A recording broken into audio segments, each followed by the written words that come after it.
Ladies and gentlemen, welcome to the Uncovering Anomalies Podcast. This is episode 81. We're recording on July 21st, 2024. That's right. That is, I have a need to know Adam. Hey, everybody. And I am Country Western Topher. It's nice to meet you all.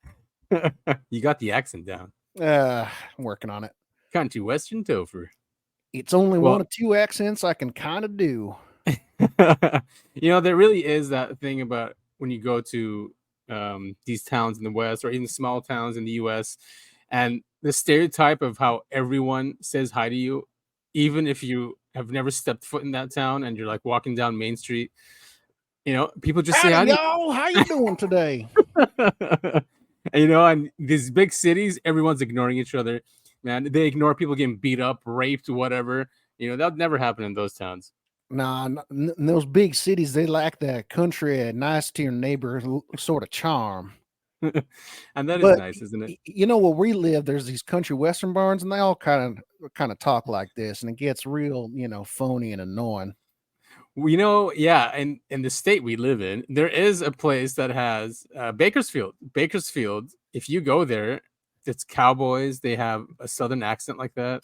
It's cowboys and a whole lot of meth. Watch your step. You'll either step in cow shit or you'll step in meth shit. So why do you think meth is a feature? Meth was a huge problem up in Montana as well, and I think it is in the greater northwest of this great country and the southwest. Yeah.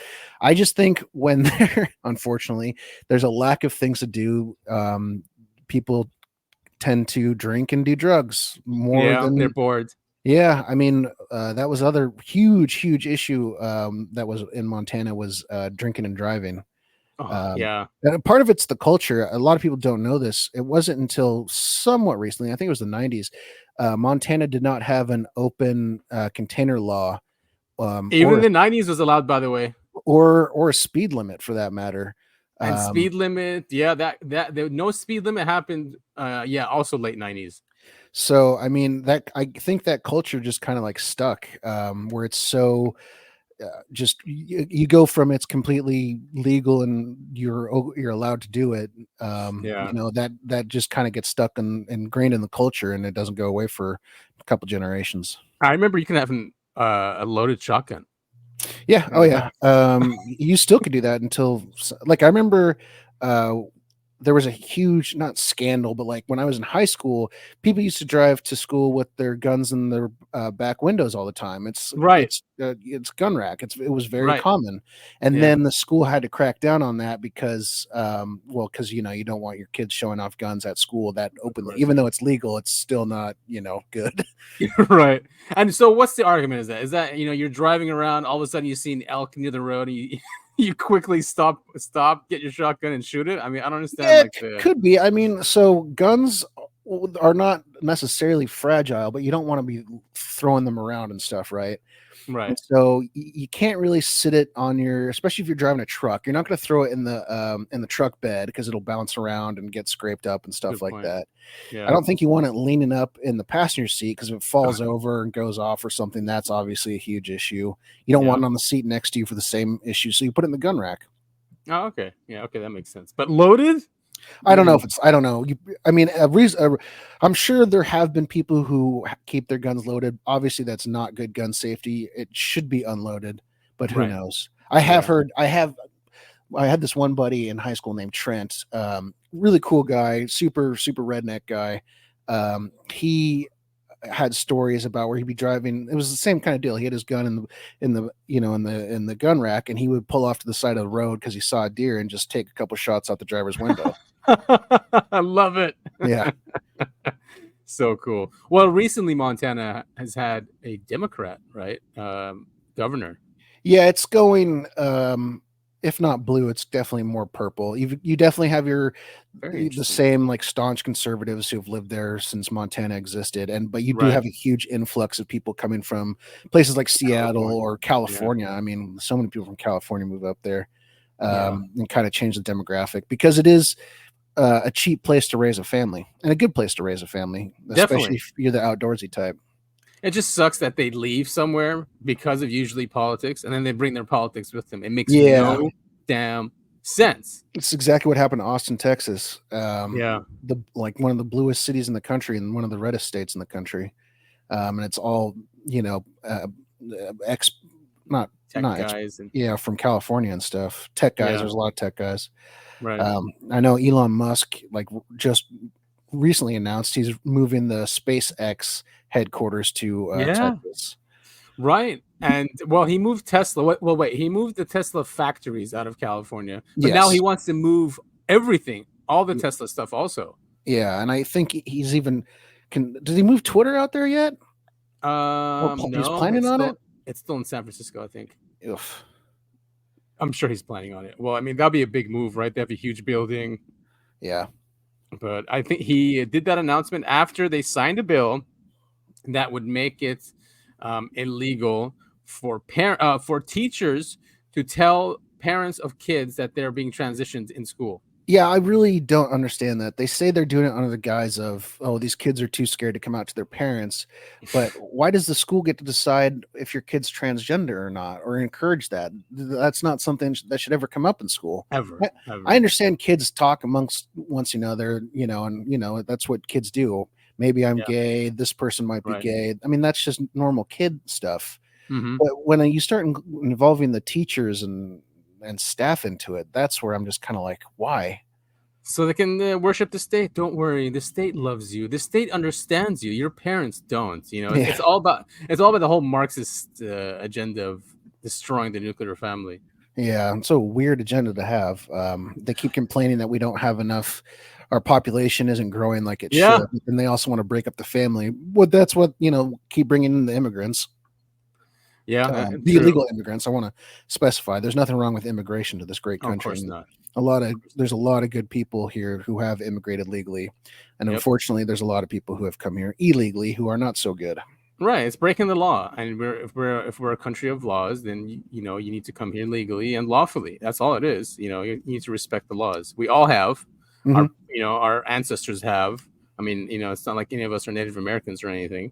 So, yeah, I mean, just on that point you mentioned about like decline in population and this whole trans agenda.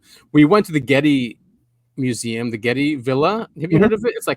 It's a remake of a Roman villa. It's really cool, but they have artifacts in there, and a lot of these artifacts, like especially like the Mayan ones, like they focus so much on like like the penis and stuff. Completely opposite, and it's completely opposite to now because they knew if you wanted to build civilization, you need to take care of those things, and especially if you want to have kids and children and complete opposite to us. It's not a surprise that we have across the board in every single country there's a decline in the population. It's sad. It's really sad. Yeah, but it's sad man, is there a whole lot of other really fun, wacky stuff happening in this country and this world today? If you consider politics in the United States fun and wacky, kind of like I do. It's sad funny, but I still get a good kick out of it because it's so dumb. Yeah, it totally is. And you need to have a sense of humor. Have to. That's the only way to get by in this world. I learned that a long time ago. Yeah, I learned it in that way. Yeah, what taught me that actually was military. When I went to military school, they said you have to have a sense of humor, turn it on and off. Yes, you can be funny and stuff, but then you got to turn it off and then be serious. Yeah. There's times for levity and there's times where you have to button it up. I truly have struggled with getting serious about many things. I remember there's one time in high school, it was basketball practice, and I kept making jokes, or I don't know what I was doing, and my coach stopped and he goes, "Do you take anything seriously?" And I go, "Screwing around, I take that pretty seriously." And I had to run, I think, for the rest of practice. Yeah, I'm sure you did. Yeah, that's an example of times when you should start taking stuff seriously. Right, exactly. There's a time for everything. Yeah. And it's a time for us to go through some anomalies. That's right. Today we are covering, I think we talked about it last week, or We did. mentioned that we were going to cover it. We are talking Yes. about the Coronado Group Abduction, the Hotel del Coronado, which Yeah. So that. incidentally is not where the abduction took place. Okay. So it did. Okay, but it is on the island of Coronado, right, in Yes. San Diego. Yes, off the coast of San Diego.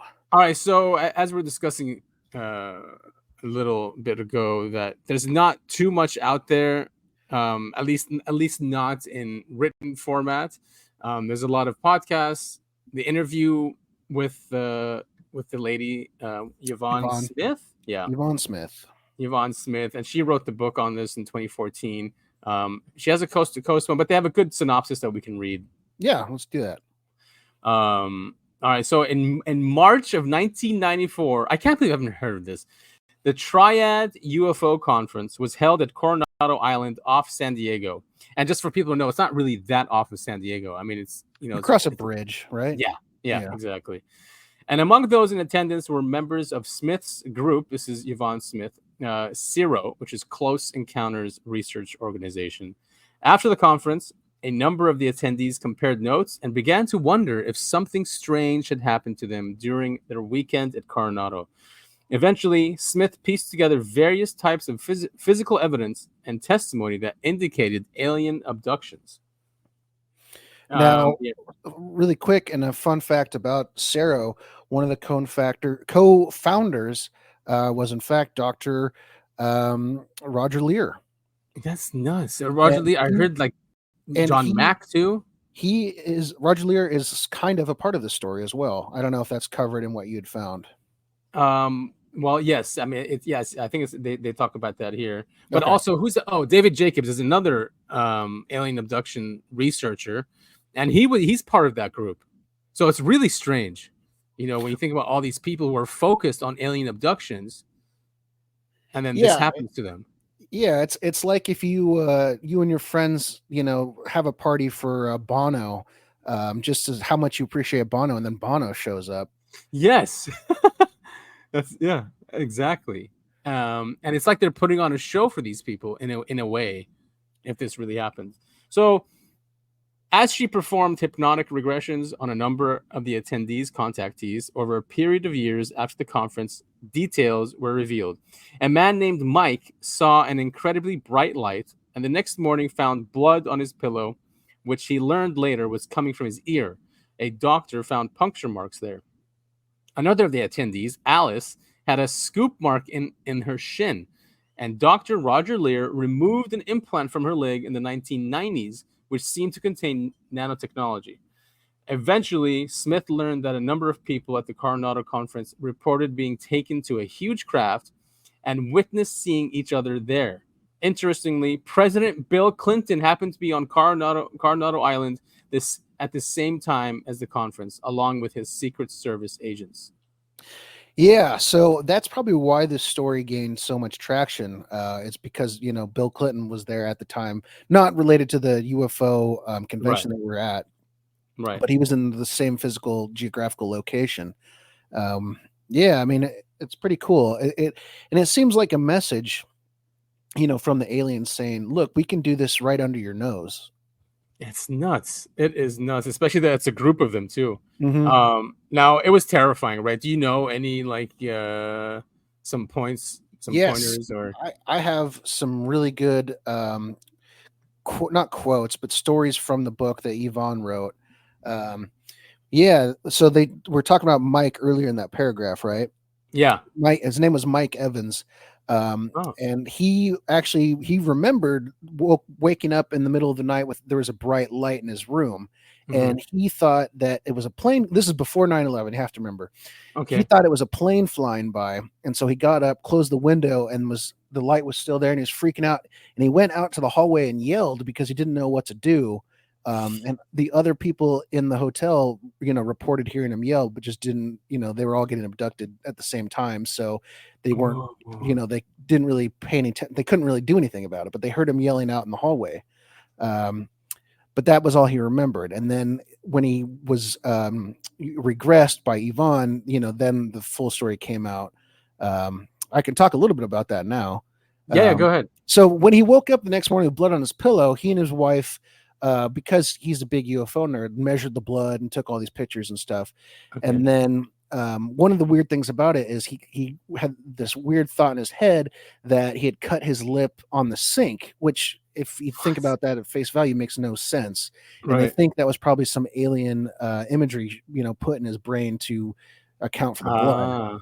But Yeah. in his regression, he remembered the light coming in, going out in the hall, coming back, and seeing, he said, maybe 4 different shadows in the light. And it was like a foggy light, Yeah. Oops. You're on mute. All right. So I guess if we can get back to here, and then Topher will come back. Sorry about that. I don't. Where did I get cut off there? Just a few seconds ago. So, you said foggy light. Yeah. Okay. So it was like foggy light, and he saw these 4 figures in the light. He said maybe it was 4. It could have been more. He's lying in his bed, and the alien comes up to him. And it sounds like your stereotypical gray, big head, huge black almond eyes, long fingers. He said 4 fingers. And the one that approached him came up to his right side and had a long, thin device like a pencil, but on the end of it was some sort of cage with a ball in it. I think that's what it said. And it was just emitting a high-pitched noise and was shoved into his ear. Whoa. But there was no pain. He could just hear the ringing in his ear from the whatever device it was. There's more to Mike's story, but that's did that make him like paralyzed or something? I guess so. I mean, it sounded like he couldn't move while this was happening. Right. Oh, there we go again. Oh, there we go. Okay, you're back. Sorry about that. No problem. Anyway, that was the first of the major ones that's covered in Yvonne's book. Nice. Mike Evans, that's funny. He's a pretty big guy in the evangelical movement. I'm sure it's not the same guy. All right, so this is Yvonne, and she's being interviewed here. I'm gonna put it on 1.5 speed, just so we can go through it much quicker.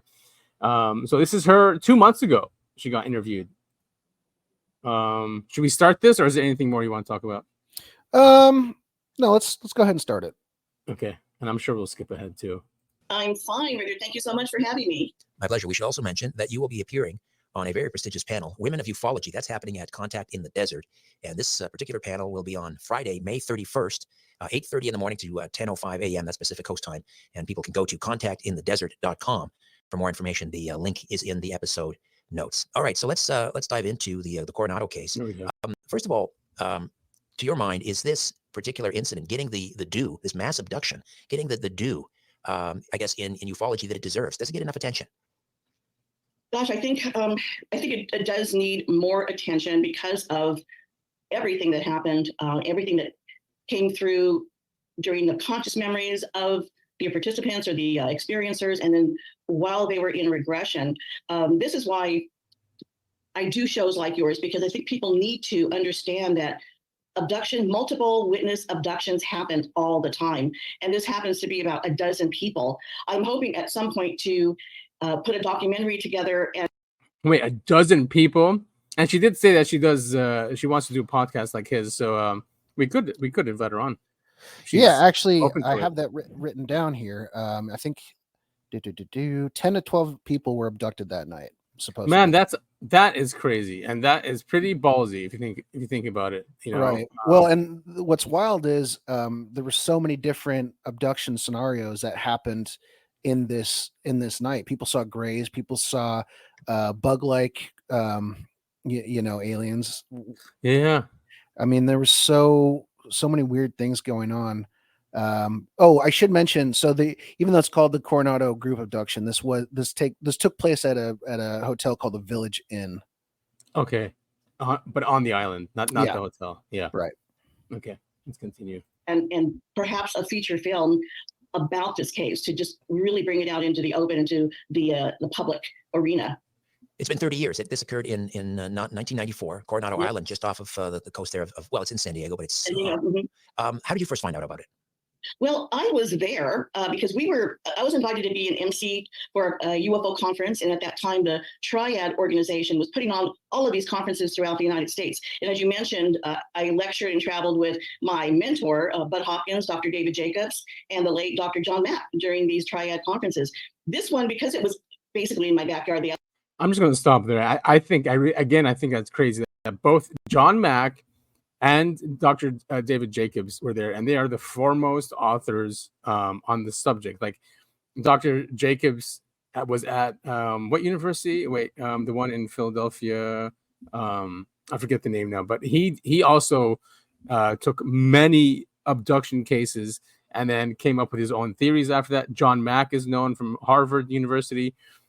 He's also the one that went to that African country. Yes, I think it was South Africa, wasn't it? South Africa, yeah. South Africa.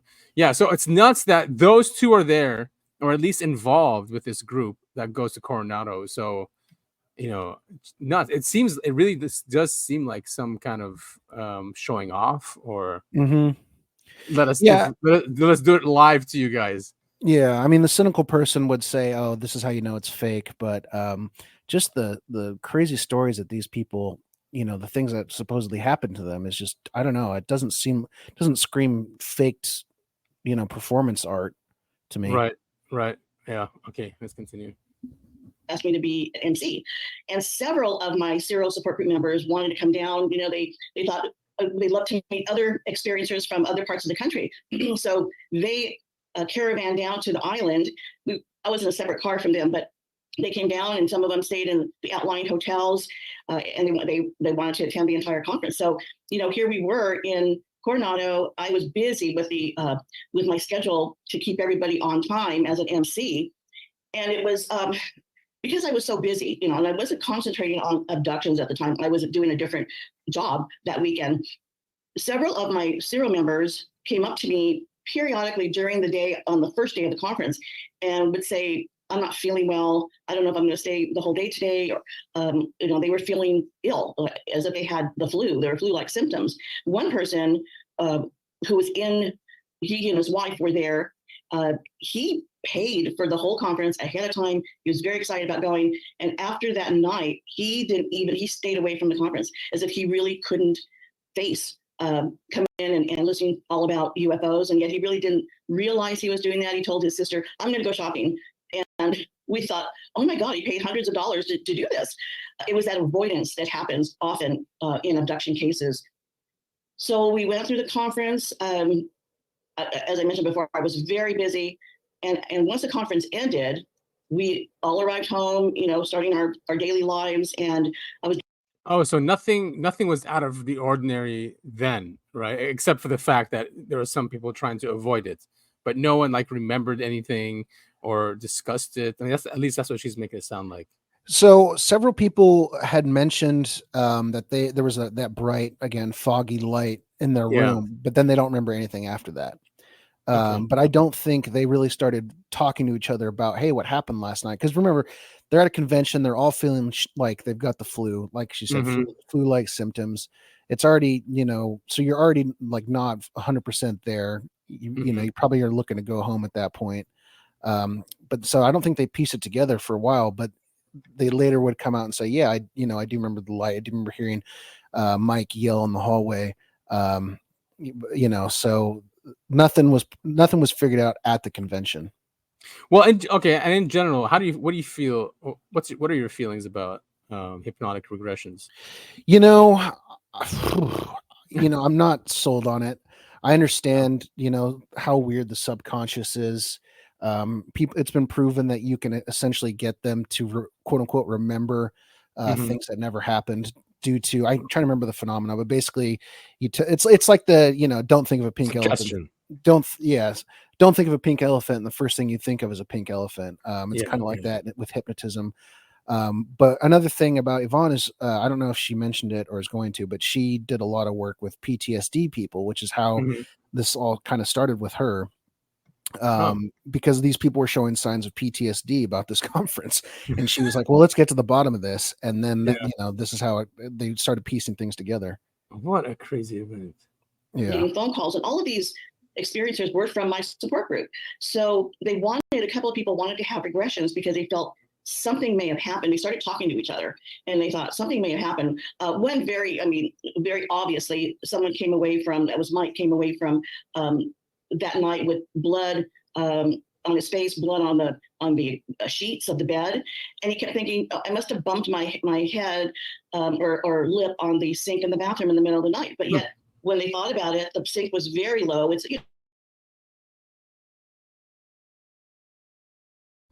You there? Can you hear me? I think we lost Adam. But yeah, it was just like I was saying. I mean, you there? Do you see that? Okay, it's back. Yeah, you froze. I couldn't hear you at all for the last couple minutes. Wow. What about the screen? Was that going? Nope, it was frozen. Really? They're on to us. But she was talking about Mike Evans' experience with the sink, and I was fist pumping because I was like, yeah, I said it before she did. Exactly. Yeah. So she was saying that. I mean, I heard it, but I guess it wasn't on the screen. But yeah, she said that he supposedly hit it on the sink, even though the sink is really low because it's an old hotel. Right. That's right? Exactly where it stopped. Okay. All right. So let's continue. What the fuck? The events, then they think, wait, it doesn't make any sense. So he was one of the first ones to ask for a regression, and I started regressing others. And it wasn't until well after the conference that I started putting the pieces together. And I couldn't believe what I was hearing. And people were, there was four, there was 6 couples in one of the historic hotels. And most of them didn't stay at the Del Coronado because, as you know, it's very expensive. And because I was working at the conference, my room was comped and so forth. So they were staying in other hotels. And this one hotel, they all stayed on the 3rd floor, and they all had memories of something happening. Someone heard a man screaming. One of the couples actually saw his wife being levitated from the bed. It was, Mike came away with blood on his pillow, and Alice came away with something implanted on her shin, on her left shin. Excuse me, Yvonne, the person who witnessed the levitation, did they do that with their actual conscious memory, or was that recalled through hypnosis? If I can, I'm trying to think, it's been a long time since I read his transcript. I believe it was during hypnosis that he saw that. I believe it was during hypnosis, but other people, strangely enough, they have conscious memory of seeing their loved one or partner being levitated. Yeah, really quick, if you want to pause. One thing that seemed to be pretty common throughout this event is the aliens would pick one person and force the other person to watch, which I don't know, which is freaky in and of itself. But I can't imagine if you're watching your wife getting levitated out of the bed or whatever, getting, injected with something. But that was pretty common amongst the people who were part of this event. Man, that's like terrorism. Wow, that's scary. So, okay, so some people did have a conscious memory of this, and some didn't.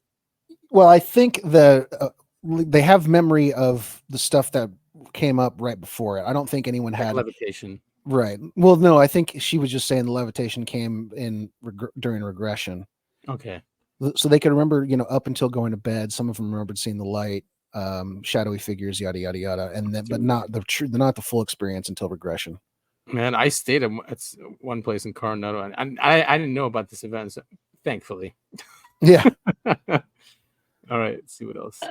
People out there who are listening to this and not really aware of the details, it sounds unbelievable, but yet I've heard this hundreds of times in my 3 decades. So I started regressing everyone, and it was a lot of work because there are many, many people involved. They actually, during the course of their regressions, they actually saw each other on the craft. They described, the craft very similarly. It was a very large craft. One described it as about 3 stories. And I thought, oh my God, the beings knew we were going to be there in a conference, what a perfect time. And they were prepared. They brought a huge ship to do whatever they were going to do. So it wasn't until I published the book finally in 2013. I started writing it years before that, but I was so busy. My kids at the time were very young. I was still married, and so the time wasn't right. I couldn't concentrate on it. And then finally, I was able to write and publish it in 2013. We're going through a 2nd edition of it right now with my new publisher. So there's so many components to this that I'm trying to think through everything that happened. And what did they? How did? Yeah, and just so everyone knows, I mean, her book that was published in 2014 is called Coronado, the President, the Secret Service, and Alien Abductions. So she tries. I don't know if she's linking all of it. I mean, I know they were all there at the same time. Yeah, we got to get our hands on this book. Yeah, I definitely want to read it. There's a really good. I don't know if she'll cover it. They covered it on last podcast and made it really funny. There's these two guys, Phil Baxter and Gary, that shared a room, who I guess were kind of friends, but then on the craft during regression, like they had some sort of falling out, and but apparently on the craft when Phil Baxter came to, he saw Gary getting tubes up both sides, if you know what I mean. Oh my God! And didn't do anything to help him. And so, Gary took umbrage with that or something. He's like, why didn't you help me? Why would you just watch? Right. Even though, like, what the hell are you going to do? Honestly, Right. if you're truthfully in that situation, there's not a whole lot you can do. But, right. People are complicated. Of course. It's funny. Did they describe the entities aboard this craft? All very, very typical. The ones that do the abducting, the ones that do the medical procedures, they were the grays, very thin, very spindly. Some are the short ones that bring people onto the craft, and then there's the taller ones that are on the craft. They also described the praying mantis, who is always there and always seems to be in charge. There was one of the Wait, maybe it was too fast. Did she say? She said mantis, right? Like a mantis being that was in charge. I thought that's what she said. Yeah. Yeah. Okay. All right. It was going too quick. So it is it is kind of typical again, right? Of like abductions. Okay. members, John, who was his task was to bring people on and go around to the tables. It was a large room that everybody described, people on the tables, and he was told to calm everyone down. And it was amazing to me because when I started working with John, he was so traumatized, he couldn't even get through describing what happened to him since childhood. And yet here, during this abduction, this mass abduction, he was told, and he said he goes, I had to do it. I couldn't back out of it. And he knew, he said, I know what's going to happen to these people. And yet he was still, that was his job, is to go around and calm everybody down. Melinda, who was also a participant, same thing. It was she and John that were told that they need to calm everybody down. And that was amazing to me when they both came up with the same description, the same task. And let me see, was there, I'm just trying to think of everything that happened. Sorry, I don't want to interrupt. Go ahead. No, it's okay. I'm just trying to think back. During the at the Village Inn, that was the very old historic hotel near the Del Coronado. The 6 people were on the 3rd floor. Both Alice and Lacey described hearing a man screaming. Well, next door to them was Mike and his wife, and he was having an episode. He was being taken, and when they got together afterwards, they realized it was Mike that was screaming. And let's see, are there other? I'm trying to think of more details to tell you. Do they recall if they were taken out the window, through the ceiling? How did they? Yes, it was Alice and Lacey were taken. I believe Lacey at the time saw Alice being taken out of the window. When they brought her back, and of course, when they say taken out the window, they mean the window's not open, obviously, right? So some kind of beam is probably like resonating them at some frequency where they can go through walls and go through windows, right? These are not open. This is also the same thing that happened with Betty Andreessen, where the aliens came through her door, but it's clear that they didn't open the door and walk through it. They literally just zoop through the door. Like angels of the past. I see. At least that's what our religious books say about angels, that they just walk through walls and they don't need to knock on a door and open it. So strange how that can happen. During the course of this, people don't remember consciously. There's always a blackout period. So in the morning, Lacey saw Alice on the floor with a blanket around her neck. She was between her bed and the closet, and she was very upset and not feeling well. And of course, Lacey's going, what happened? What's the matter? She didn't remember, seeing her being taken. But during the course of hypnosis, Lacey did describe the beings in the room and having Alice taken out of there. and Lacey also described her being on the ship. It was, let's see, Mike described being on the ship as well. Then there was another two male members that were staying in a different hotel who were also taken that night. Oh, a different hotel. So are these the two you were talking about, the friends? No, I think Oh. Gary and the other guy were also in Coronado. I'm not positive about that. Oh, okay. And describing the one, Steve, he described Gary being very, very agitated. They couldn't calm him down. They couldn't control him. Okay. And that description was so perfect for Gary, because he was one of those that he was going to fight them. He was very tall. He had like a buzz cut, so he looked like he was in the Marines. Very big guy. And another very, very strange aspect of this is that Gary and Steve were rooming together. The next morning, Gary went to the bathroom in the hotel room. He heard, Steve heard Gary yelling, and he said, "You've got to come in here. You got to come in here and see this." And there was a triangle mark on the top of his penis. What? Yeah. That is not Yep. unusual. I mean, for the people.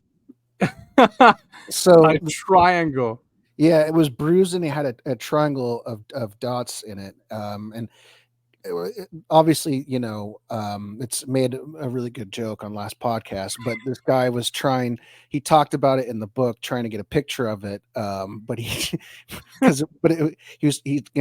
a big guy, but also he was kind of fat. So there's a huge description about how he was trying to, suck in his stomach, hold his penis, and take a picture, and he just couldn't get it right. That's hilarious. Okay. But still, man, that must be scary to see. Yeah, well, and again, he got tubes up the front and the back, according. So this is the big guy. This is the big guy. Yeah, this is Gary. So because he was fighting, they probably did more to him or something. Yeah. Or they wanted more from him. Maybe he's a big guy. They want those big old that big old seating material he's got. Yeah, exactly. Agreed. People that are listening to this, yes, of course it is. That is the third gentleman who discovered a penis on the top of his triangle on the top of his penis in my caseload. So I can imagine how many hundreds of men out there have discovered that we don't know about. It's something very difficult to talk about. So he was, he was very upset about it, of course, and didn't want to talk about it. When we had a meeting, a support group meeting after that, Gary sat on the other side of the room. He would not sit next to Steve. And that's when I discovered that people, I talk about the avoidance. People do not want to talk to each other afterwards, or one will avoid the other one. I think because if they talk about it, it makes it too real that this did happen. I wasn't imagining it. And so it was after that Gary especially didn't want to associate with Steve anymore. And here they were roommates, during the conference. Right. But that happens. Yvonne, I'm going to take a quick time out. We'll come back and continue to delve into the Coronado mass abduction incident. Yvonne Smith stays with us. Abductions, it's a true story of a mass alien abduction, which took place in 1994. Yvonne will be appearing at Contact in the Desert and the part of the Women of Ufology panel happening Friday, May 31st. From 8:30 a.m. to 10:05 a.m. Earlier, they caravan down to the island. They're excited about going to the conference together and meeting other experiencers, possibly from other parts of the country. But we don't know it yet. There may have been other people that were also abducted that we don't know about.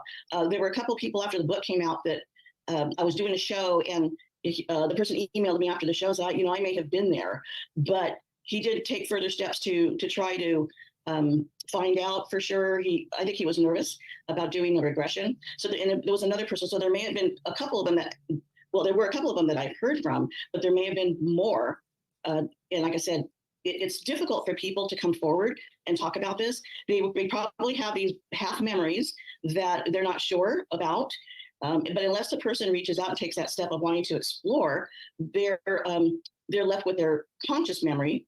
And many people do have conscious memory, but there is always more to it. There is always more information that comes forward, I have found, during the regression sessions. The dozen that were taken aboard that we know of that were also participants in CIRO, are they all lifelong contactees or experiencers?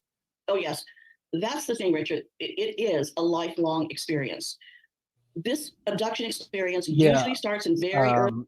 I know in the book, it's Mike Evans. He was having missing time as young as like 7 or 8 years old. He had been abducted as a kid many times apparently. And are all of them residents of California, or are they like from different states? I don't know the answer to that. But yeah, I mean, it is a lifelong thing, right? And so I guess it makes sense. Maybe usually when you have a UFO conference, it's people from all walks of life, and it doesn't really happen to be with contactees. So this specific one, it's all contactees. It's crazy, but then it makes sense that why all of them were abducted then, because they have been contactees before, right? None of them it's the first time, is what I'm understanding. Again, I know many of them had a previous abduction cases. I don't know if it was all of them though. Okay. Early childhood will follow the person throughout their life, as well as family members. It is intergenerational. So when I interview someone, I will ask about their grandparents, their parents, their children, if they have children. It just goes down the line. And I'm always honest with them that when many of them will ask me, can I stop this? Yvonne, can you stop this? I don't want to, have this happen. And I wish I had that power, but I don't. And even when the experience will lay dormant, sometimes for years, something else will happen at some point. And they're often caught by surprise. But that's why when they ask me that question, can we stop this? I tell them, once you're in this program, in their program, they're going to have something for you to do. I have people in their late 70s and 80s asking me, what do they want with me now? I can't give them sperm. What do they want with me? And I tell them, I said, they will have something for you to do on the craft. And they do. So these are lifelong experiencers. Was there anything different about, aside from this being a mass abduction and they're recognizing some of their, I guess, I don't know, colleagues from Zero or fellow experiencers, aside from remembering and recognizing them on board this craft, was there anything else different about this abduction compared to their other lifelong experiences? Well, the medical examinations still happened. But what's obviously very, very different is that they were taken together. They did see each other on the craft, which it happens every once in a while when someone is regressed, and then they'll see a friend, they'll see a neighbor, they'll see a family member quite often. But with this, because there's so many people and all staying on the island at the same time, that's what made it so different. That it was, but the information came out slowly. It wasn't like, oh, I was abducted. Nobody says that. They don't feel well. They think maybe something happened. But unless you come away with a triangle, or something on your shin, blood on your pillow, someone can remain with those half memories for a very long time. The abductee that had the implant, was that Miranda? No, it was Alice. Alice. Okay, tell me some more about that. This was on her shin? This was on her shin, her left shin. I have another case of the brothers, Jesse and John Long. Jesse came away from his childhood abduction with an object on his shin, left shin. During this time, when she arrived home and a few days passed, she notified at the time my dear friend and colleague, Dr. Roger Lear, who was known for removing objects. She contacted him because they're good friends. And he did x-rays on her. There was something there. All that's in the book. There was also the x-rays, the pictures of it. And she decided to have it removed by Dr. Roger Lear and a colleague. But everything is, I interviewed Roger Lear at great length as I was writing the book. And so he goes through the details of what his findings, what he discovered, the lab reports and so forth. But what happens when someone has their implants removed, as Jesse did, as Alice did, they will be abducted again. And that abduction is not a pleasant one, because it seems that the beings are not happy that this object was removed. So they will implant the person again, and usually in an area where the doctor cannot reach it easily, say very near the brain. So for many, many years, I recommended people not having them removed unless it's causing them pain or discomfort. Because as I discovered how these subsequent abductions happen, they're going to abduct you. They're going to implant you, and really, many times you don't even remember until maybe later. So I don't recommend the removal. No wonder why they don't tell us anything about this subject. It's just because they can't do anything about it. And just so the listener knows, the implant is described in the book, and it looked like a piece of glass with fibrous, like fibrous things, little tubes sticking off of it. It seems like it's just to hold it in place. Oh, it could be. It could be like small antennas though, like to emit like some kind of radio. Well, it could be. Well, so I can't remember if this was this abduction or a later one, but anyway, some guy had his implant removed, and the next time he was abducted, the aliens apparently didn't recognize him. During regression, he was like having this argument with the aliens, like, you know me, I'm me. You guys take me all the time. It's me. And apparently they were just like, no, you're not, because the one we abduct has the thing in his leg or whatever, wherever the dude, that's crazy. And yeah, you do get it worse. These people get beat up. They're covered in bruises or weird marks when they, the next morning when they come back from their abduction, if they've removed their implant. It's bizarre. Man, it really sucks to know that we're an own species, Yeah. Just like cattle. I was just thinking about cattle, because if you brought in your cows one day and one of them was missing its ear tag, you'd be like, what the hell's going on? Yeah. Are you my cow? I don't know if you're right. My cow. You might be the neighbor's cow. Yeah, that's such a good point. Man, this story is crazy. It really is. This is why it's my favorite. Removal of these objects, and we don't know if years down the line this is going to cause health problems. It doesn't seem to at this point, but we still don't know. The Hotel del Coronado has an interesting history, and hence the subtitle of the book, The President, the Secret Service, and Alien Abductions. Bill Clinton, tell me about Bill Clinton, the timing of his visit to the Del Coronado in relation to this UFO conference. Oh my gosh, that was a big surprise. We drove up, and a few of the serial members, as they all drove up, separately, Melinda in particular described in her chapter pulling up and seeing all these black SUVs, and she's thinking, "Oh my God, what is this?" She parked near the Del Coronado, and she was walking in because she wanted to. That was the night before the first day. She wanted to register and get her badge and so forth. And then she starts seeing these men in suits and earpieces and sunglasses, and she actually panicked. She actually thought, "Oh my God, they're here for us. They're going to question us. They're going to detain us." Yeah, she panicked. But she was told at the hotel that Bill Clinton was going to be there to do a speech during that weekend. But the island was swarming with Secret Service. As you know, they go ahead of time and they look for everything and look through everything to make sure.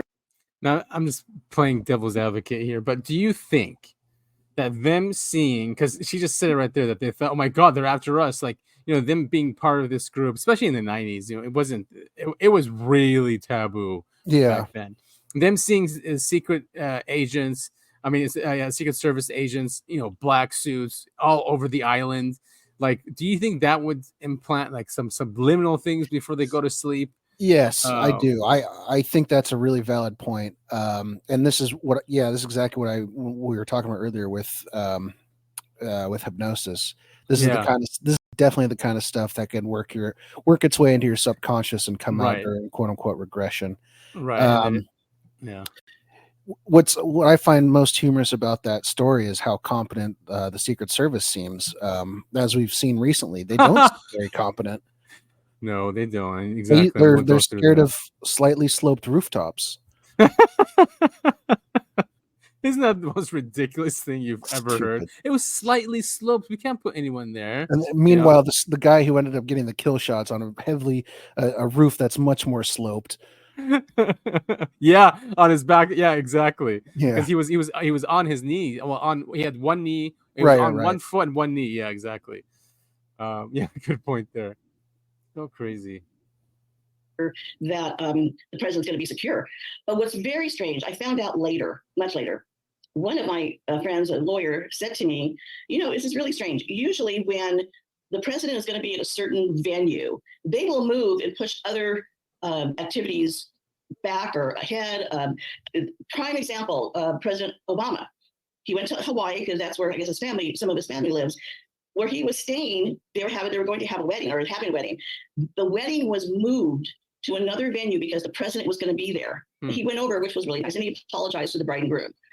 Now, here we were there. We had this plan for many, many months, the UFO conference, and yet we were allowed to have the conference. We weren't told, okay, you have to postpone this, you have to find another date or another venue. And so my friend said, he goes, I find that to be really strange, and especially with the subject matter. So, they knew we were there. I remember walking around the lobby of the Del Coronado, and I had my badge, and it said UFO, whatever the title was of the conference, UFO conference, my name. And I see, they were walking in pairs, basically walking, you could clearly see the earpieces. And I thought, wow, wonder what they think. It just was strange that we weren't booted out because that weekend because of the president. So, there could be a lot of implications for that I have no proof about. Right. Well, he is interested. He stated publicly a number of times his interest in the UFO issue. That was apparently one of the first things that when he took office, he asked, was it Carl Hubble, I think, who later served on his staff, find out who killed Kennedy and do they have UFOs or alien bodies somewhere? Absolutely. There's a picture of President Clinton and his wife, Hillary. They were walking with somebody, and she was holding a book in her arm, and somebody with Rockefeller. She was walking with Rockefeller and one of Rockefeller's palaces, and she was holding that book. I forget what the book is called. She's going to say it, but yeah, how can you forget that? Somebody was able to what do you call it? Magnify the picture, and it was a UFO book. I don't remember which one it was, but it was during the 90s. It was during that time. I think she met with Lawrence Rockefeller, actually. Yeah, there we go. Rockefeller. Maybe that's where she came away with the book. But so that's interesting. The whole thing is, we're never going to know. I remember speaking at one of the conferences about Coronado, and somebody had asked, do you think Clinton was abducted or taken aboard? I said, well, I don't know if he was abducted. We'll never know. But what's interesting, as you mentioned, he was very interested in the subject. The Beans may have known, probably knew he was going to be there too, and they may have taken him on board to have a meeting with him. It sounds so fantastic, but and as I mentioned, maybe somewhere down the line, I'll get more information about that. You never know what might come out of this, but right now I can't prove that. But it would certainly make sense to me that they would be interested to talk to him. Right, and why abduct at least 12 people? Just on the eve of his arrival at the hotel, I don't know, to make some kind of a point or as a. Well, I think I think they would do that anyway because they have their agenda. They figure, boy, what a smorgasbord of abductees! They're going to take our blood, skin cells, and whatever DNA that they need while they're there, and that's why they described that was a very large ship. So, I'm hoping maybe someday I will. While I'm still on this earth. She keeps saying that very large ship, but she doesn't say how big. Do we know? She said 3 stories tall, approximately, according to some of the abductees. So, the size of a building. That's nuts. That's so crazy. And so it could be also a show of force if there were Secret Service agents there just to tell them, like, see, we can take your subjects in a group, all of them, and you can't do anything about it. Yeah, see, my mind went the other way, especially when she was talking about how they didn't get bumped and she was surprised. I was thinking that maybe it was the aliens were working in conjunction with Bill Clinton and the Secret Service. Bill's, I want to see what you guys do. Yeah, maybe they knew that this event was happening, and that usually if a group of abductees or contactees are together, that it's a good chance that something will happen. And okay, you got to go to Coronado then. And he wanted to go there, and he kept the event happening there because he knew something would happen, and he would be able to witness it in some way. That's a good point. Something like that. We know he's obsessed with this. Yeah, he's absolutely obsessed. And he used to love that movie Independence Day. Yeah. He'd screen it at the White House for people. Is he saying some truth in that? No. I don't know. He's on record as saying the only way to unite the whole world would be due to an alien attack or something along those lines. So yeah, it's truth in that. Ronald Reagan said it too. He was probably doing stuff like that in hopes to just get the aliens to actually come out. Yeah. All right. So I think this is probably the end of this. I'll get more information about that. All right, we'll take another time out. Yvonne Smith is with us, certified hypnotherapist, as we continue to discuss the Coronado mass alien abduction hearing at Contact in the Desert in the Women of Ufology panel. And it's an amazing panel. We've got Yvonne, of course, Alexis Brooks. Yeah, I was very shocked. Mike also passed away. So we lost 2 people. But everyone else has been, they've kept in touch because it was such a such an experience. That's so unexpected. We've discussed it for years in the support group meetings, and so they do want more publicity on this, which I wish it would have happened by now. But as I mentioned, I'm hoping that this will be turned into a feature film, and perhaps we can put together a documentary. And after we have our serial documentary, we've been working on that for about a year. You know how projects take so much time, but we'll see what happens down the line with Coronado. I will be taking copies of Coronado as well as Chosen to Contact in the Desert. I will also, if anyone's interested in my workshop, all right, so she's done. Cool, man. So they might make a feature film about this. Yeah, I feel like it's got great potential for a movie. Yeah, for obviously, sure. I'm a little bit biased because I love movies about aliens and stuff, but I think there's Yeah. enough interest and intrigue here to make a pretty decent movie. Yeah, and especially that a president was there and Secret Service was there. And I'm thinking about a movie like this now. I mean, if they did this like Fire in the Sky, where basically all of the factual truth parts of it are shown first, and then you slowly get the full picture through the different regression parts, I think that'd be a cool movie. Agreed. Yeah, that would be cool. So this is her book. She said that she's having a new version coming out. So Coronado, the president, the Secret Service, and alien abductions. 12 people were abducted at the same time. So cool. I wonder Nuts. if it's on Audible. I've got a free credit there, and I should listen to this book. I just want to go through my notes really quick. I'm really glad she covered the stuff with Gary, but I thought the guy. Oh, you're on mute again. Doesn't look like there's an Audible, or it actually doesn't show up on Amazon. Oh, you're back. That's so stupid. My might have to get a new microphone. My USB port. If I jiggle it just a little bit, or maybe it's the USB cord. Yeah, I'm just going through my notes here. She covered it. That was a good interview. Yeah, she pretty much covered everything I knew about the abduction. Yeah, it was very cool. It was a Saturday night. It was March 26th in '94. I know she said March '94.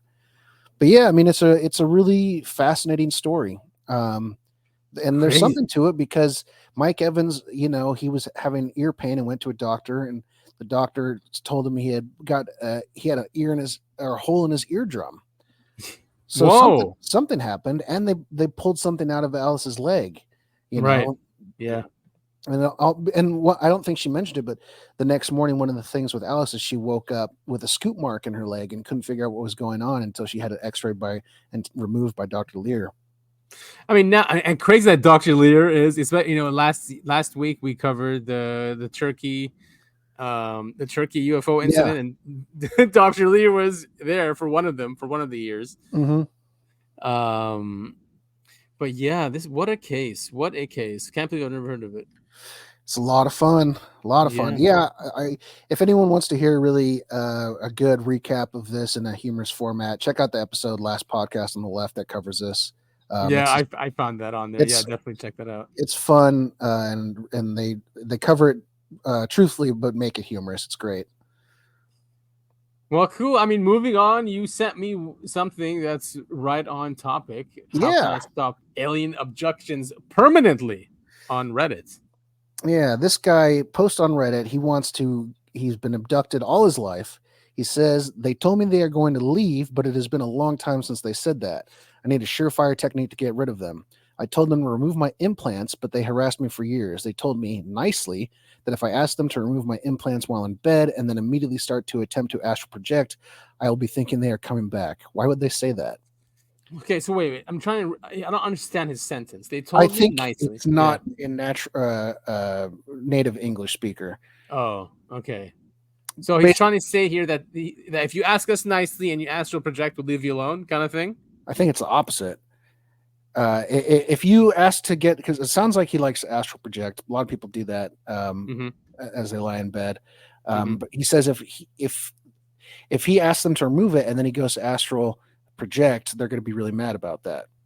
Oh, so basically don't ask us to remove it. Just like what Yvonne just said. Leave it in there. Yeah, well, I think it has to do with the astral projection. They don't like that if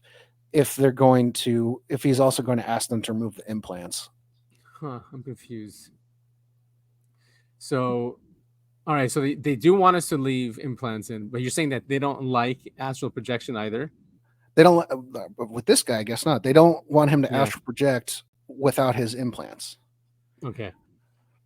Yeah.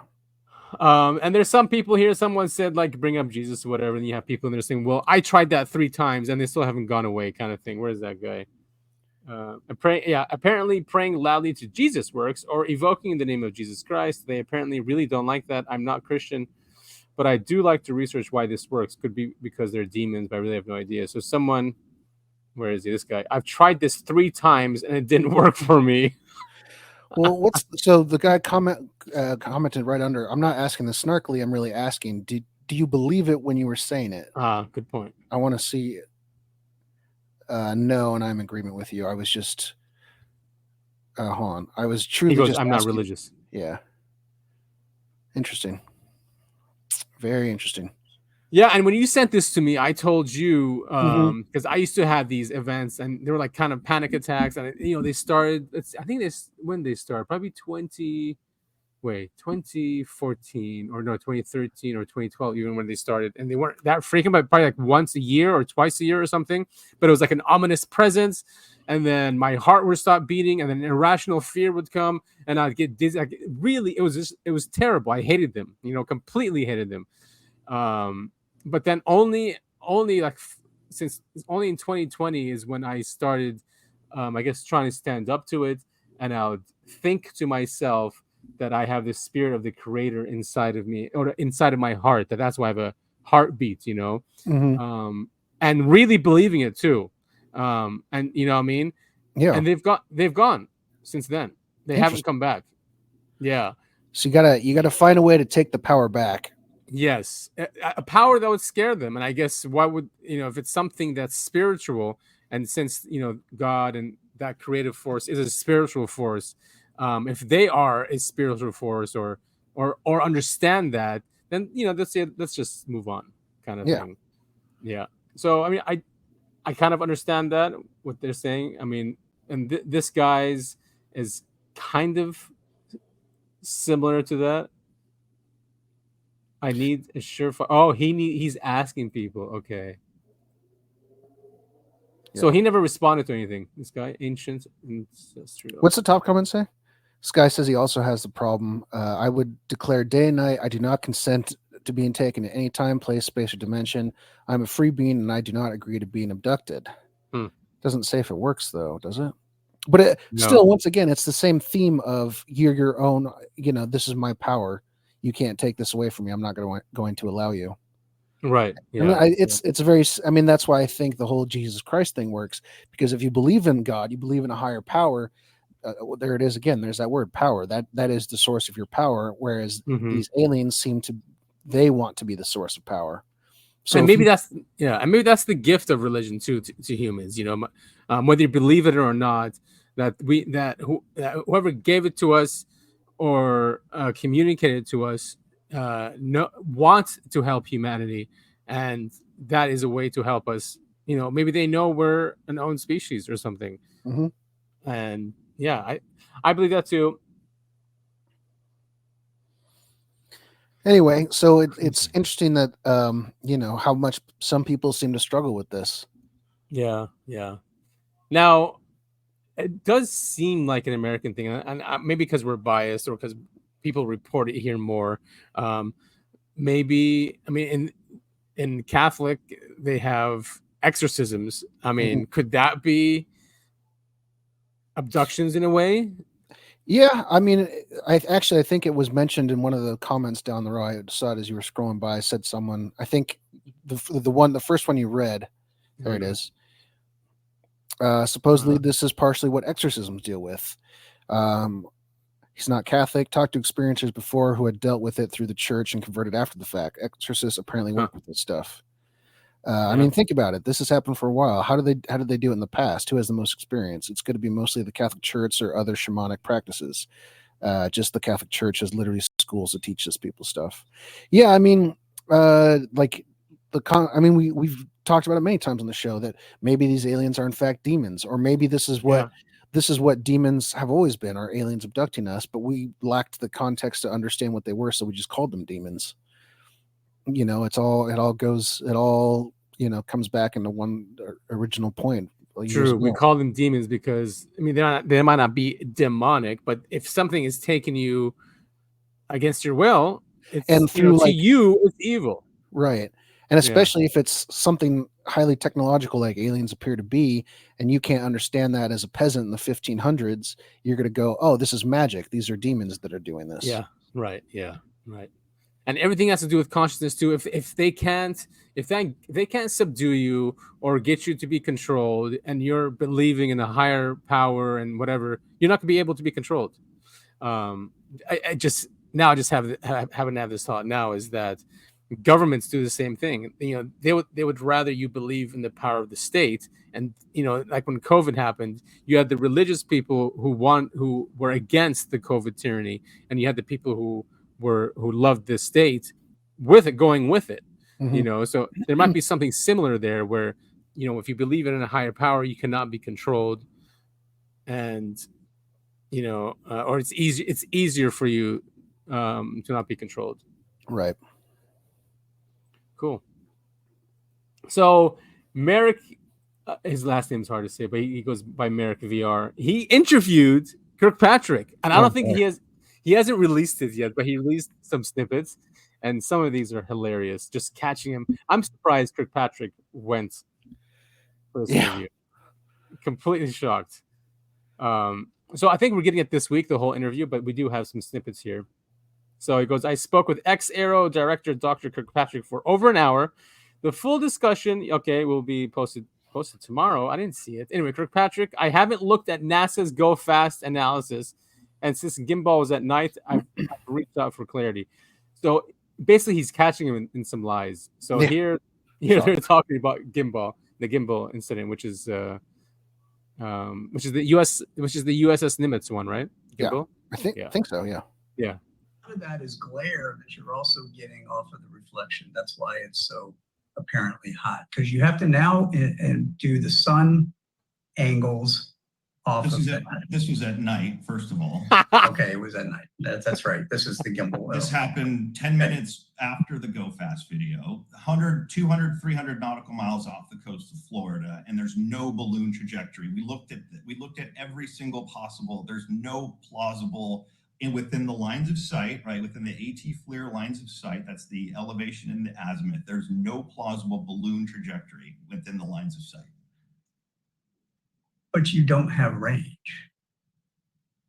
So I don't understand what you mean there's no trajectory in line of sight, because there is one. It was recreated. There's a way to do that where you love to see that analysis, because I don't think even the likes of Mick West, who spent more time than anybody on this, has found a trajectory that finds this moving in the wind as a balloon 300 miles off the coast of Jacksonville. Okay, well, I would have. Well, let's move on. Let's move on. I've got a lot more. Just briefly, quickly on Go Fast. Okay. NASA did not account for wind. That's a massive scientific error. And when you account for wind, you get a speed. If you're assuming the range is correct and this object was at 13,000 feet, you get a speed that's closer to 100 knots, 120 miles an hour. That's a pretty stunning error on NASA's part, I think. Well, planes don't fly in vacuums, right? I haven't looked at NASA's analysis. You have not looked at a liar. So he caught him in that too, about I haven't seen NASA's analysis. I mean, he's blatantly lying on screen or in the interview. UFO Fauci, man. Yep, he really is. He's exactly like him. And there's no shame. He doesn't flinch. Nothing. He gets caught in the lie. He just continues like nothing happened. Yeah, I just shameless, absolutely shameless.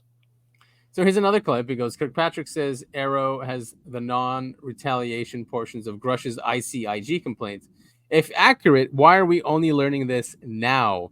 Given Grush's profile, why was this not clarified months ago? Like basically in the historical report. Mm-hmm. Completely at odds with Congress and UAPDA. So if you remember in the historical report, they didn't mention any of this about Grush. They basically just said whatever Grush said, we didn't get any of it, and the people that we interviewed people the same people that he interviewed, and we found nothing. I know, it's really crazy. Russia gone in to talk to those two ICIG and DODIG, and we had to they couldn't just give me the statement because it's protected under law enforcement whistleblower protections. So we had to go through this long process of getting the relevant data pulled out and separate it from his complaint about wrongful prosecution. Retaliation. Yeah. Right. We had to separate the data, if he had any, from that. The data that was provided, we cross-referenced with what we'd already known because we had interviewed most of the people that he had already talked to, and there was nothing new. Arrow received if I just want to get this clear, Arrow received portions of Rush's ICIG complaint. We got the portions that did not have to do with retaliation. Got it. So, okay, that's very helpful. Excellent. All right. Good job, Merrick. And then there's more. Proof. The U.S. government cannot tell the truth about UAP. Here is ex-Arrow director Dr. Kirkpatrick caught in an objectively clear, unambiguous lie. Months ago, he backed NASA's analysis of the Go Fast video, but today he told me I haven't looked at NASA's analysis.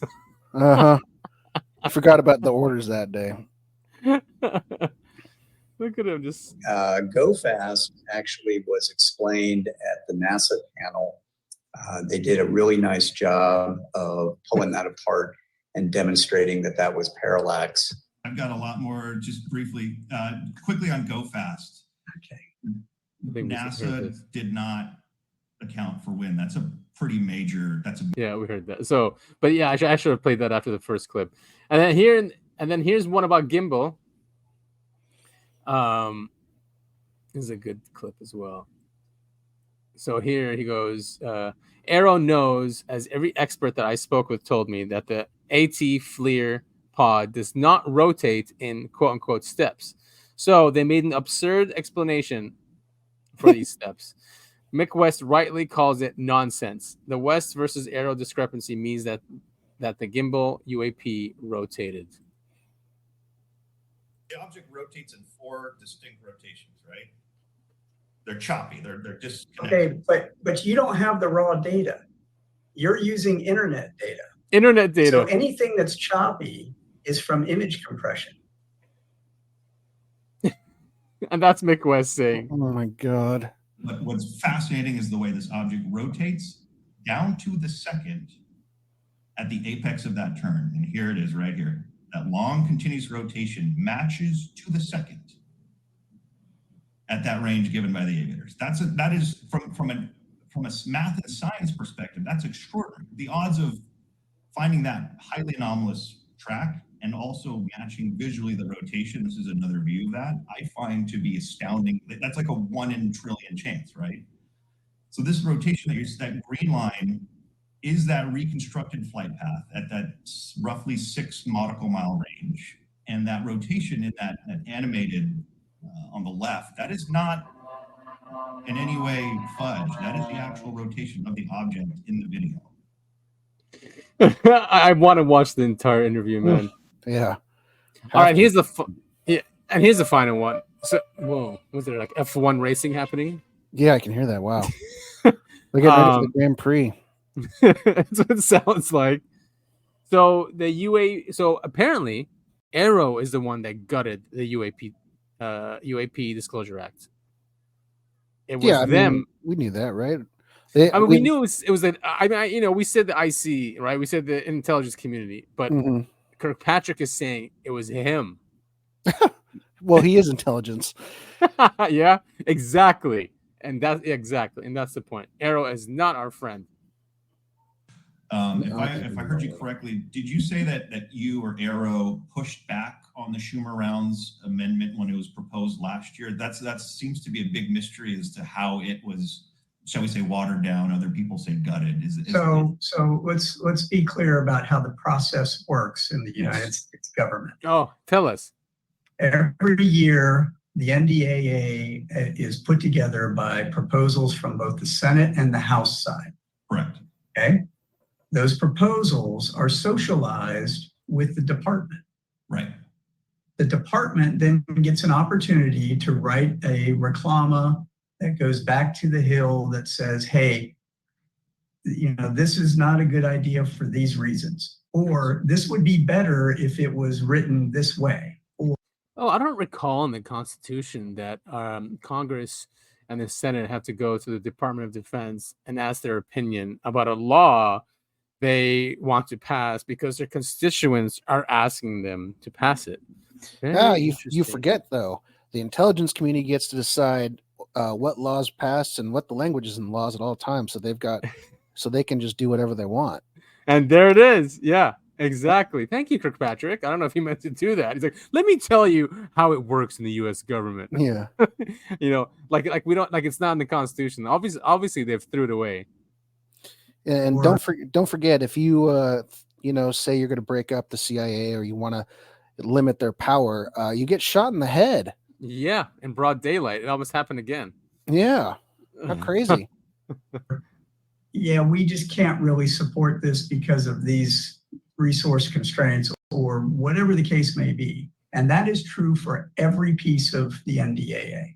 Right? It gets farmed back to us and we get to, or the department, to go look at that. As Arrow, the pieces of legislation that were written about Arrow come to us and we are allowed to write our thoughts and disclaimers. And so we wrote exactly that. Look, this is duplicative of language you gave us in 22. Let us finish the thing that you told us to do the first time before you write additional legislation. Got it. Did that, Yeah. Go ahead. Did that apply? Did Arrow's, let's say, commentary on this reclama, did that extend to the review board? Is that what you see as duplicative? I'm sure let me provide background. I'm sure you're tracking the proposed supposedly blue ribbon panel, right? Was that something that it's Arrow the same upon? It's the same. Exactly. We said the same thing on that. We're like, why do you need that? Look, Arrow, everybody needs to understand Arrow. Yeah. Why would you need an independent panel when you have the intelligence community investigating itself? Exactly. That, and nothing ever goes wrong when we've got governing bodies investigating their own wrongdoings. Right. Like it's just like when the cops investigate their own wrongdoings. Man, good for America. Those are some great clips. Yeah. I just love how he's pretty much nonchalant. He goes, okay, got it. Like he's not really saying anything. He's not really confronting him. He's letting him say those answers and then coming on Twitter with his conclusions. Yeah, good. I mean, good for this guy. We need to continue to knock down Kirkpatrick. No one should believe a word that comes out of this guy's mouth. And he's been retired, right? And he's still doing this. I guess you've said it before. Once you can never really retire from the intelligence community. Once you're CIA or intelligence, you always are.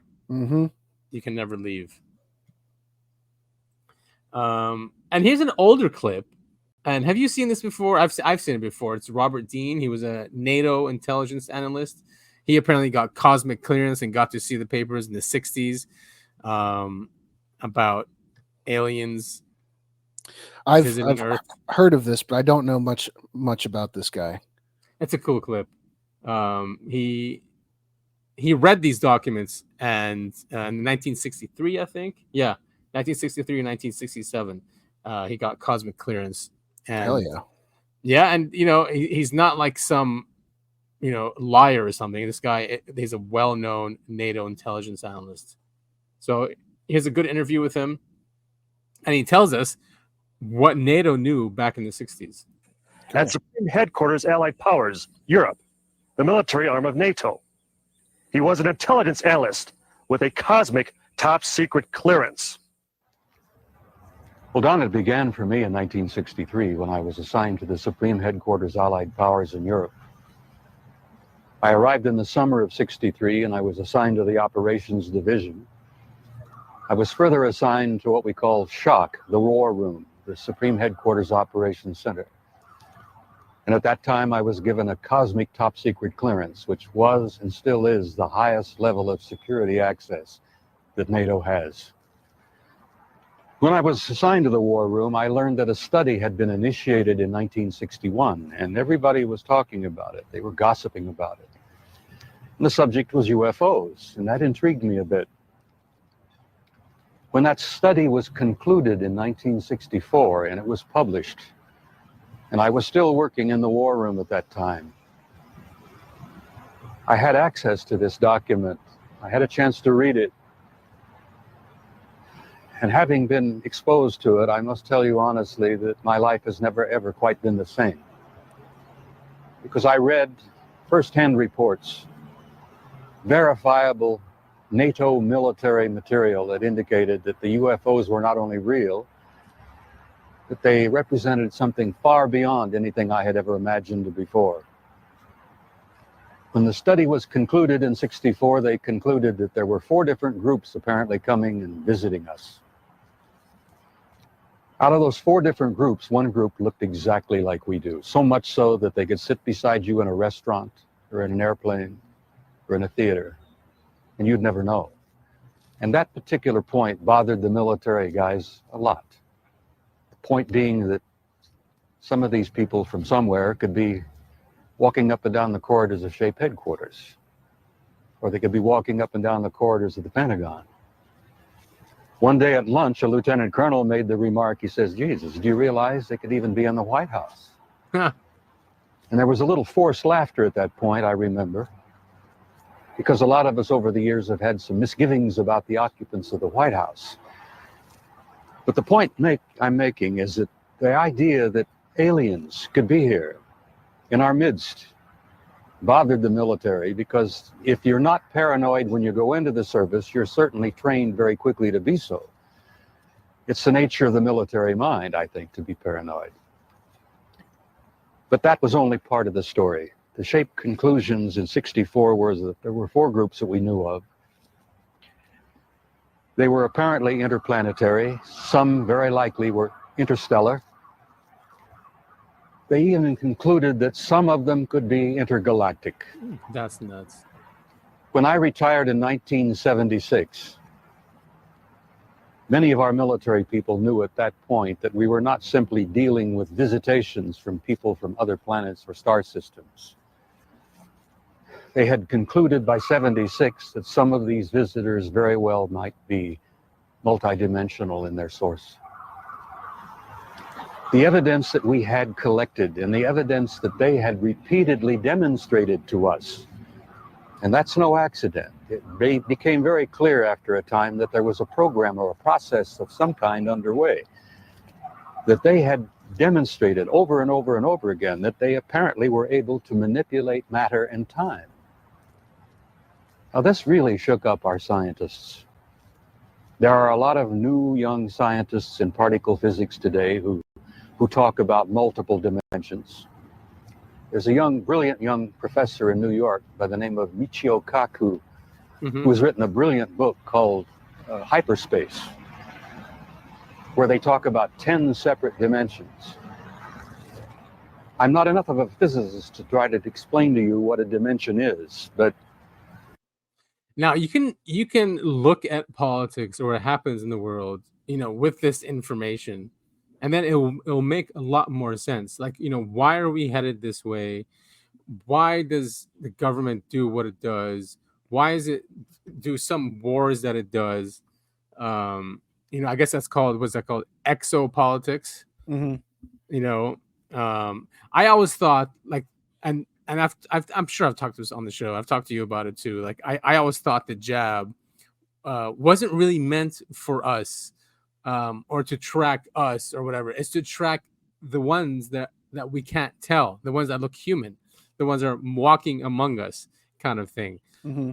If you were a military and you're paranoid, like you said, and you don't know who these people are, where they are, the best way is to get something in everyone and force it on in everyone.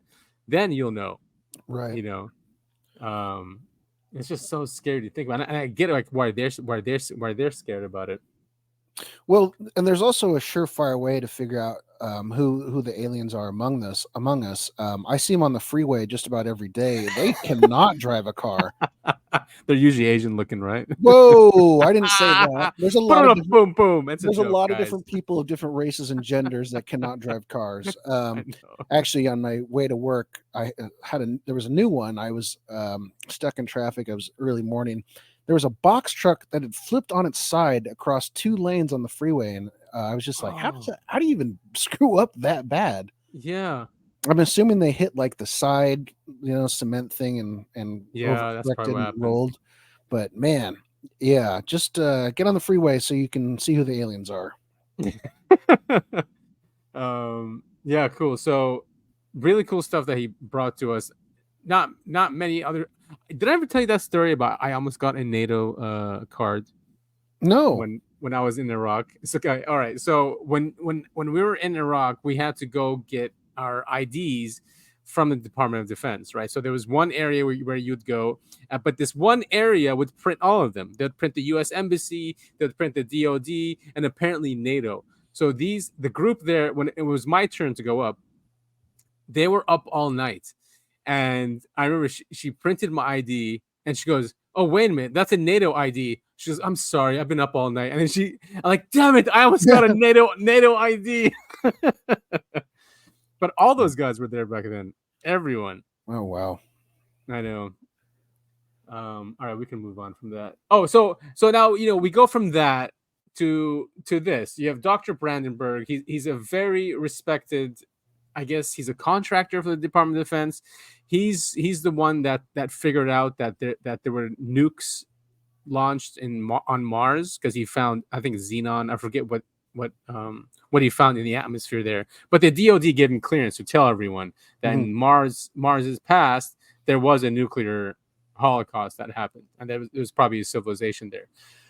But on this podcast, through a glass darkly radio, he says that the UFOs that we see, or at least that were seen in the 1950s by like Adamski, were from the Nazis, that we took their plans and we built our own, or it was the Nazis as well, is what he's saying. Again, not far-fetched at all. No, it's not. What we know about Operation Paperclip and how NASA got its beginnings. Exactly. It's not a far-fetched idea at all. No, it's not. I just don't like people painting a whole brush, because that's what happens when this information comes up. Oh, that's all Nazis and that's all United States technology, and there are no other non-human intelligences. Right. So here's a small clip from that. And so that's where the U.S. got its anti-gravity program. Now, when you do the gem theory to design a flying saucer that'll fly with its anti-gravity using this pointing, it's called the Tesla vortex, you get a dish, and on the bottom of the dish is 3 bumps. Those are the Tesla inductors, 1 for each phase. And that's just what the Hannibal saucers, Hannibal 2, you can look them up. That's just what they look like. Yeah, it's the Nazi saucers. A dish with 3 bumps on the bottom. That wasn't the Hannibal 1. The Hannibal 1, apparently the bottom was just flat, probably because they had the 3-phase inductors stuck inside. But the final version had 3 bumps, and you can actually go higher than 3. You can go 4 or 5, how many you want, as long as everything rotates. The fields rotate, but the 3 inductor is the simplest, and of course then the lightest. So, and if you look at the Adamski saucers, that's what they look like. They look like a metal dish with 3 bumps on the bottom. So the United States government knows how to make anti-gravity. It learned it from the Germans. And that's classified still. Now, and why is it classified? I mean, why have they held on to it for all these years? Oh, well, because it looks like a flying saucer, and they don't want people putting 2 and 2 together, saying, "Gee, are some of those saucers ours? Are some of them from outer space, etc." but that's the basic craft you get is a saucer with 3 bumps on the bottom, or more, 3 or more. You can always run it with more. And I mean, what has your opinion evolved over the years about keeping this stuff classified? Oh wait, I'm gonna have to pause. Okay, 1 second. Okay. What? Yes, yeah. So, yeah, has your opinion evolved on the secrecy of this? Obviously, it's not like there's a lockdown on this information. It's out there. It's just not ever been officially verified, right? So for those who want to know and have, the logic to deduce that, yes, this stuff is real, they can get there and they can get that information. It's not like it's locked down or anything. But my question is, so do you think this information should be openly out there? With Yeah, of all the course. problems we have in the world. I still think anytime knowledge is held and kept secret, it's being used as a weapon somewhere, somehow. And I don't like that because clearly our U.S. government has plenty of weapons. They don't need to keep the public in the dark anymore. I don't buy the whole bullshit excuse of, oh, the public couldn't handle it. We were talking about it earlier. The government is not our parents. The government is not our religion. They don't get to decide, what they think we can handle or what we can't. That's up for us to decide. Yeah. I understand from a military perspective not wanting to give away all your secrets, because I do believe that some of the things that are seen in the sky are American or some other government around the world. Like I kind of lean towards all those big triangle UFOs. We covered that. What was it, last week, the week before? Yeah. I kind of lean the Belgian ones. Well, not just the Belgian ones, but just anytime we've covered like those big, we've got videos of them, the big triangle UFOs with the glowing light in the middle. I think that's Earth created crafts, Earth-based. That's just the way I lean on that. Yeah. Because as we've seen with true UFOs, how we were looking at go fasts and all that stuff. I mean, those move way too quickly and too awkwardly for humans to be able to handle it. But the triangle UFOs, what do? They sit in the sky and they just loom there. They don't zoom around. Sometimes they are kind of like sideways or whatever. That I can kind of make peace with that, but they don't they don't act like the typical like UFOs do. So I can kind of see those being Earth created crafts. And to extrapolate from what Brandenburg said, that it was three different points, phases. So the triangular craft has that same. So it's like an evolution of those earlier crafts, and then them being black is just so like the U.S. Air Force, isn't it? Yeah, it really is. Yeah. But all right, so I guess I'm for not disclosing everything because we have bad people in the world. I'm not saying our government are angels. They're not. They support genocide and they've done crazy, really bad things in the world, So they can't claim that they're angels and they're the only ones who should have this information. However, I don't think everyone should have what they have. No. Because who knows? You just don't want this technology in the hands of people that can.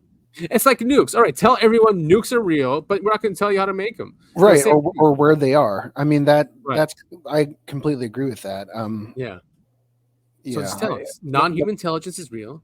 They visit us, and we're not going to tell you what the technology is. Yeah. Right? Is that so crazy? Apparently so. Apparently so. There is a large portion of this country that is pretty hardcore Christian. I don't know where their beliefs would go if our U.S. government came out and said, hey, aliens are real, UFOs are real. They've been visiting us since who knows how long. Here's a picture of, Gary the Gray Alien that we took in the 50s. It's legit. Actually, here he is right now. I'm going to bring him on stage. He's my vice presidential nominee. But I agree with what you say. I think they should be treated just like nukes. Yes, we have nukes. Yes, we've got a lot of them. We're not going to tell you how to make them, and we're not going to tell you where they are. Exactly. And you bring up a good point about religion again. And yeah, I mean, a huge portion of the population here are religious, and they would immediately say it's demonic, and these are demons, and the government is working with demonic forces. Yeah. The movie Contact, well, the book, the movie based on the book Contact, has an element of that. When she comes out with the plans, I remember, and she builds it, and there was a religious fundamentalist that got in there and blew it up. He blew up the first thing that she made, or that the government made. So that the ending to that pissed me off so bad because she like fell through the thing, right? Yeah. And it's like, well, you didn't go anywhere. This only lasted a second long. And then it's like, well, we've got 18 minutes of static footage. It's like, how is that? How did no one catch that? Yeah, exactly. I mean, obviously something happened. Yeah, it was such an obvious thing. I haven't seen that movie in, well, I don't know how long. I think I must have been in high school when I saw that movie. And I remember even then I was like, that's dumb. Yeah. It was a frustrating movie. But cool still movie. Cool. A very cool movie. Jodie Foster's great as always. Yeah, agreed. And yeah, I mean, I think he wrote that book before he died, when he was a debunker for most of his life. So Carl Sagan, maybe it was just his homage and goodbye to us. Hey, Carl Sagan. I respect the guy, but I don't like his skeptic view on UFOs and aliens.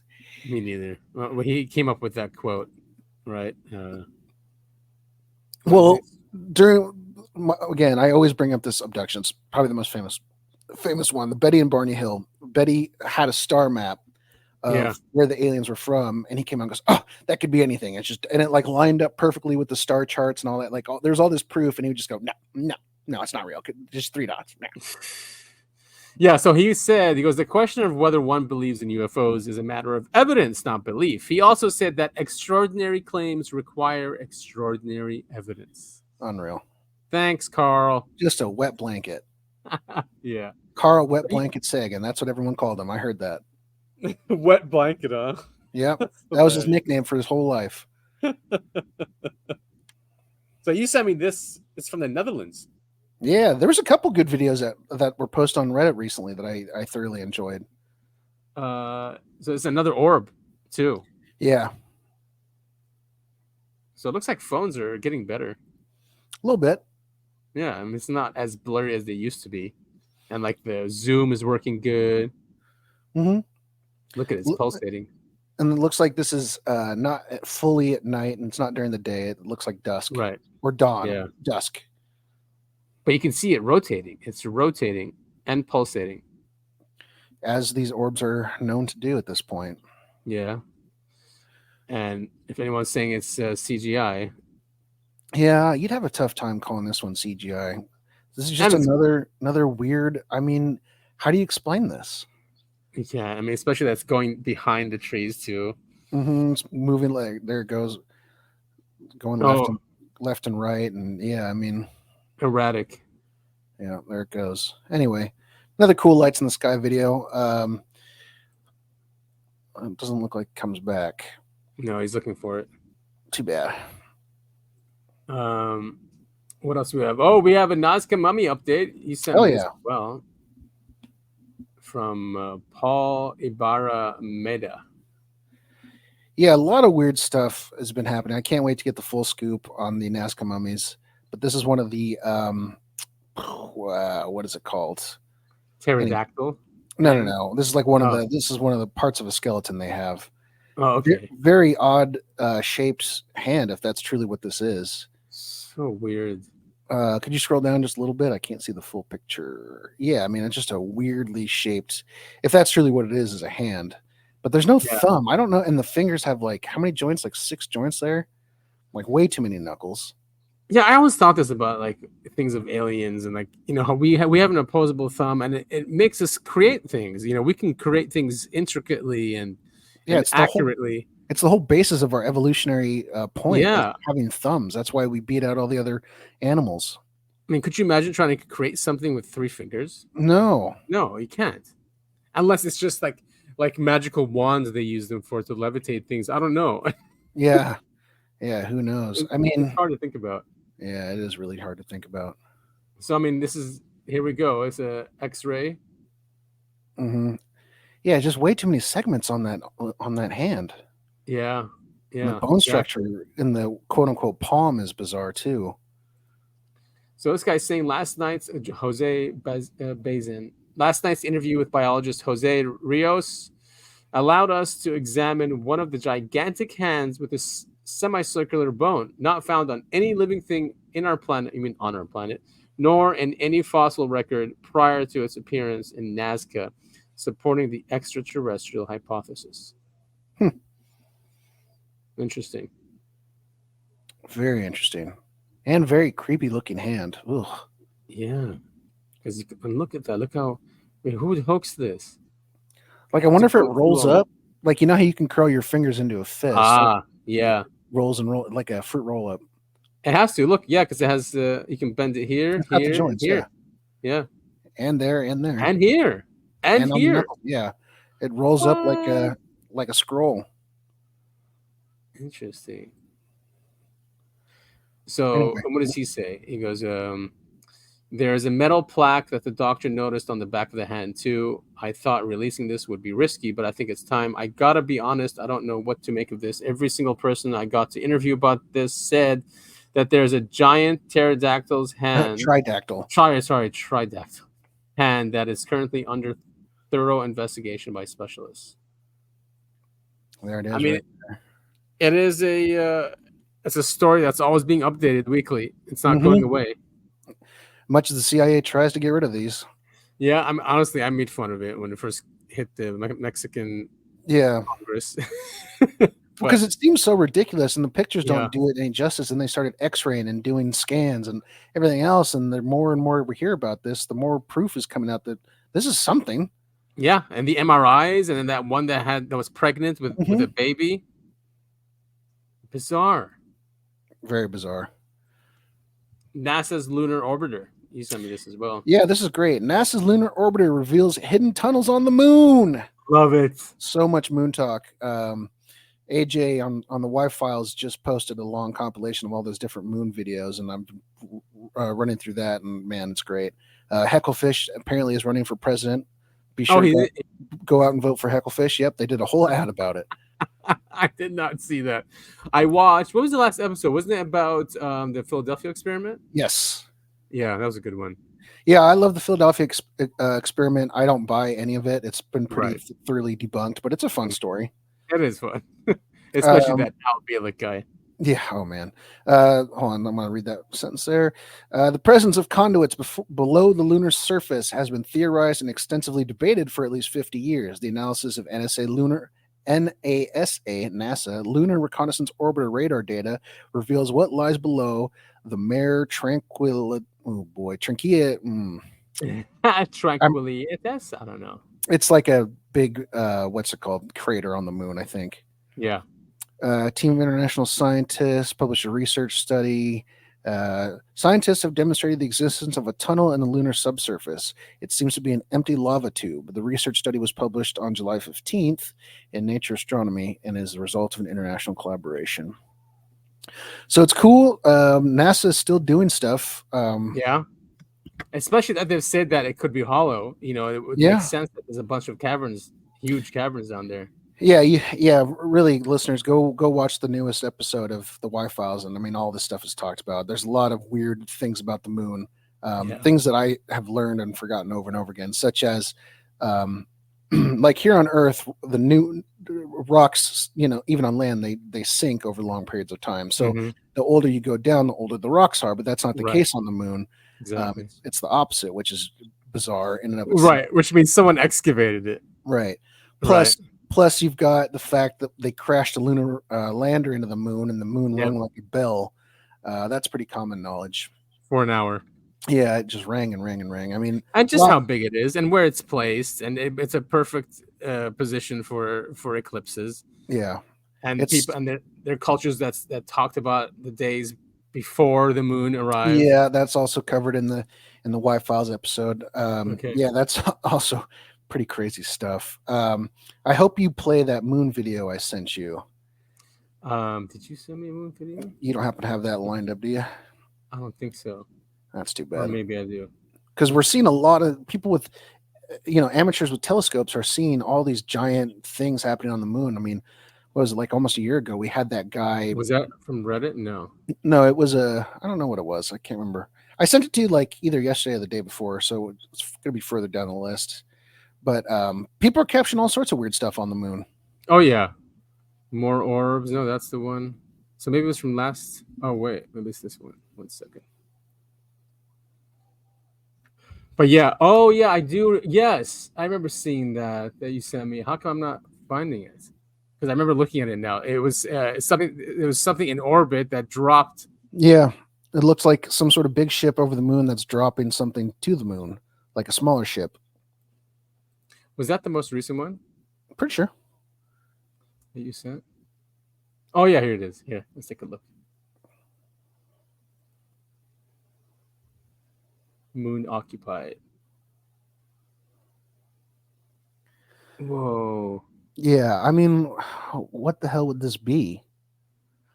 At first, I was like, but that doesn't make any sense. I was thinking maybe it was like something we had sent to the moon, but that doesn't. I mean, make it could be. either. Who knows? I don't think. I still, even with a telescope, I don't think you'd be able to see it. Unless it's massive. It'd have to be absolutely huge. Yeah. Yeah. It's not like you can just pull out your telescope and see where the original lunar lander is. I mean, yeah, that has to be huge. No, you can't. You cannot see the lunar lander with your telescope. So this would have to be like 500 times the size of that thing to be spotted with the telescope. So yeah, just really cool stuff.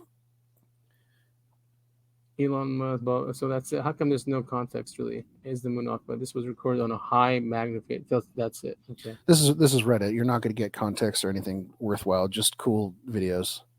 And then people a bunch of idiots making jokes in the comments. That's my tent. See. Yeah, this would have to be massive if the craft is real. This guy estimates it'd be between 30 or 50 kilometers in size. What's that in freedom units? Kilometers. I don't know what a kilometer is. So we did say that Biden has dropped out. We talked about it before we recorded. I don't think we talked about it on the show, but yeah, politics, presidential race is getting even crazier. But I sent this to you like last Monday, and now this is irrelevant, but it's still funny because this is supposedly lucid Biden. Exactly. Lucid Biden being interviewed after the debate. And he's done this every time they interviewed him last week. He messed up. So this is one of them. And be officially nominated. What happens if you have another episode like we saw during the debate? What happens if another? Yeah, what happens if you have another what happened performance on that level? I don't plan on having another performance on that level. I'm not having that. Okay, all right. I mean, kick him while he's down. He's out now. I know he's done. Yeah. It was interesting that he said the only thing keeping him out of the race would be a medical emergency. Within hours, he had to cancel his. I think he was in Las Vegas going to give a speech, and he had to cancel because he got COVID. And then here we are. We wake up Sunday morning to see that Biden has officially dropped out of the race. He sent a tweet out. Hasn't given a state of the. He hasn't addressed the nation yet on camera. Right. He also did tweet that he endorsed Kamala, and I don't think the Democrats really have a game plan. I think they're going to stick Kamala out there pretty much to lose on purpose. Everyone knows how unpopular she is. Yeah, she couldn't get even 1% of the Democratic vote. Yeah. I mean, she was like in last place in California where she was running, right? Yeah, and I think the thing is they have to go with her, then they'll be called hypocrites and racists. Right. And just get ready for that, people. If you go against Kamala, you will be called a sexist and a bigot for the next 4 years. A sexist and a racist and a bigot. Yeah. So all right. So we are already at 2 hours. So we have to cover Trump and the assassination. So I'm going to skip on some things. Okay. Maybe we'll do them next week, like the Adidas thing. And then, all right, let's just go to. All right, maybe we can start here. So they've already like put some animation to like the shot and how they 3D mapped his head.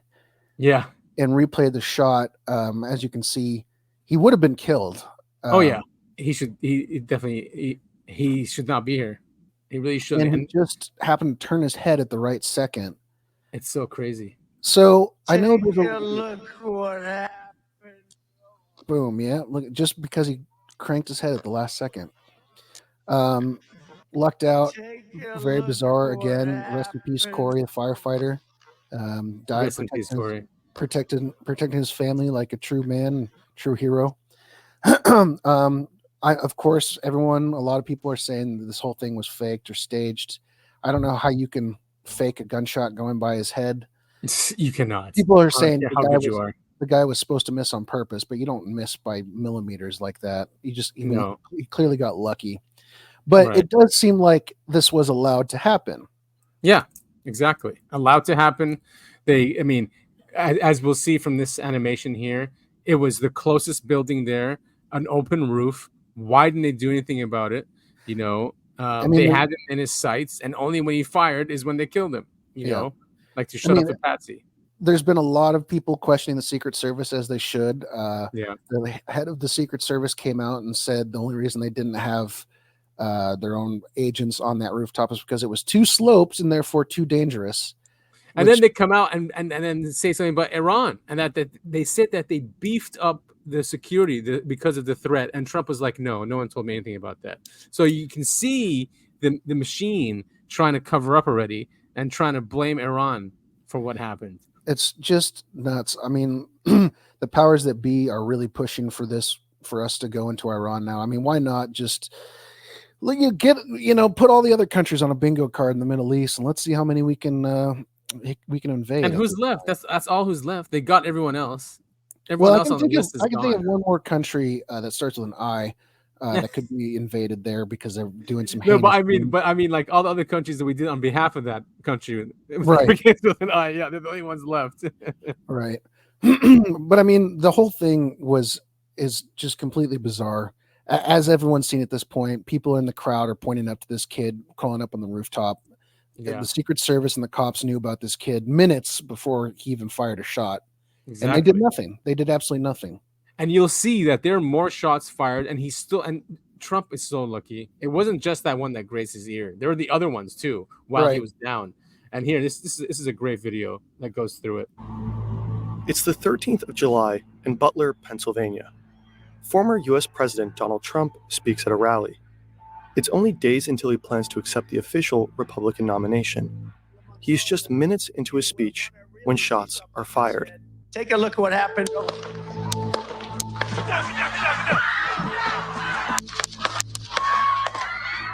Trump got hit, but survived. Someone tried to assassinate him in broad daylight. Here is how it unfolded.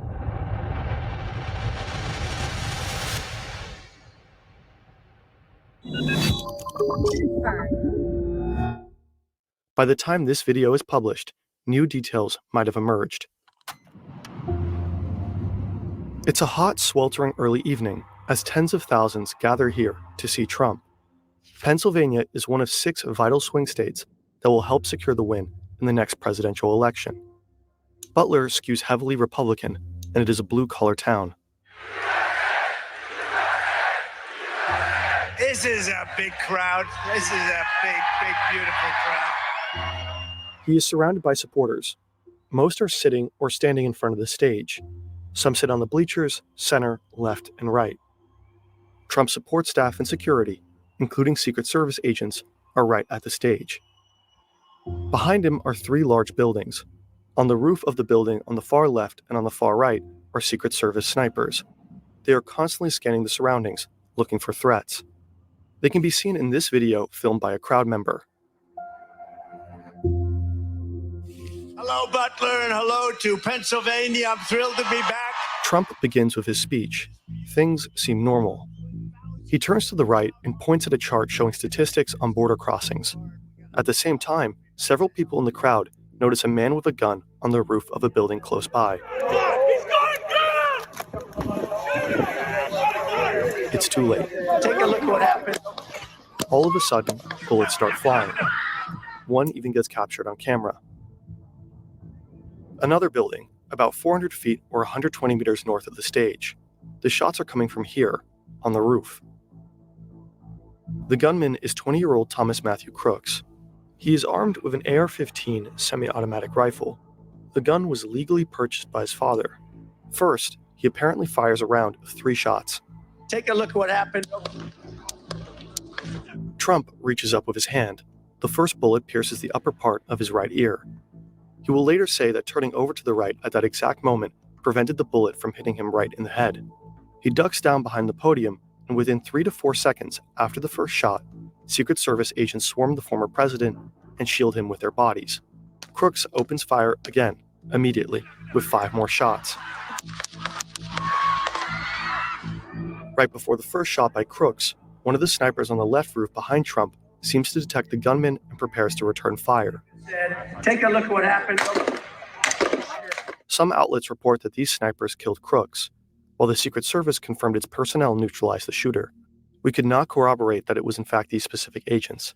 The gunman also hit spectators on the bleachers. 1 man died, 50-year-old Corey Comprador. 2 others were critically injured. With Trump's microphone still on, we can hear the tense exchanges among the agents. Moving his hair. Hold. When you're ready. On you. Ready. Move. Move. Go. About 42 seconds after Crooks opened fire, they confirm the shooter is down. Are we good? Shooter's down. Are we good to move? Let's move. They prepare to escort him to an armored vehicle. Come on. Let me get my shoes. I got you, sir. Let me get my shoes. Hold on, your head is bloody. So we gotta move to the bus. Let me get my shoes. Watch out. Wait. In about 75 seconds after ducking to the ground, Trump raises his fist. He is mouthing the words, "Fight, fight, fight." The resulting photos immediately travel around the entire world. The crowd starts to chant for the former president as he leaves the stage, bleeding. Trump is then rushed to a hospital. Later that night, he is flown to New Jersey. He appears to be well.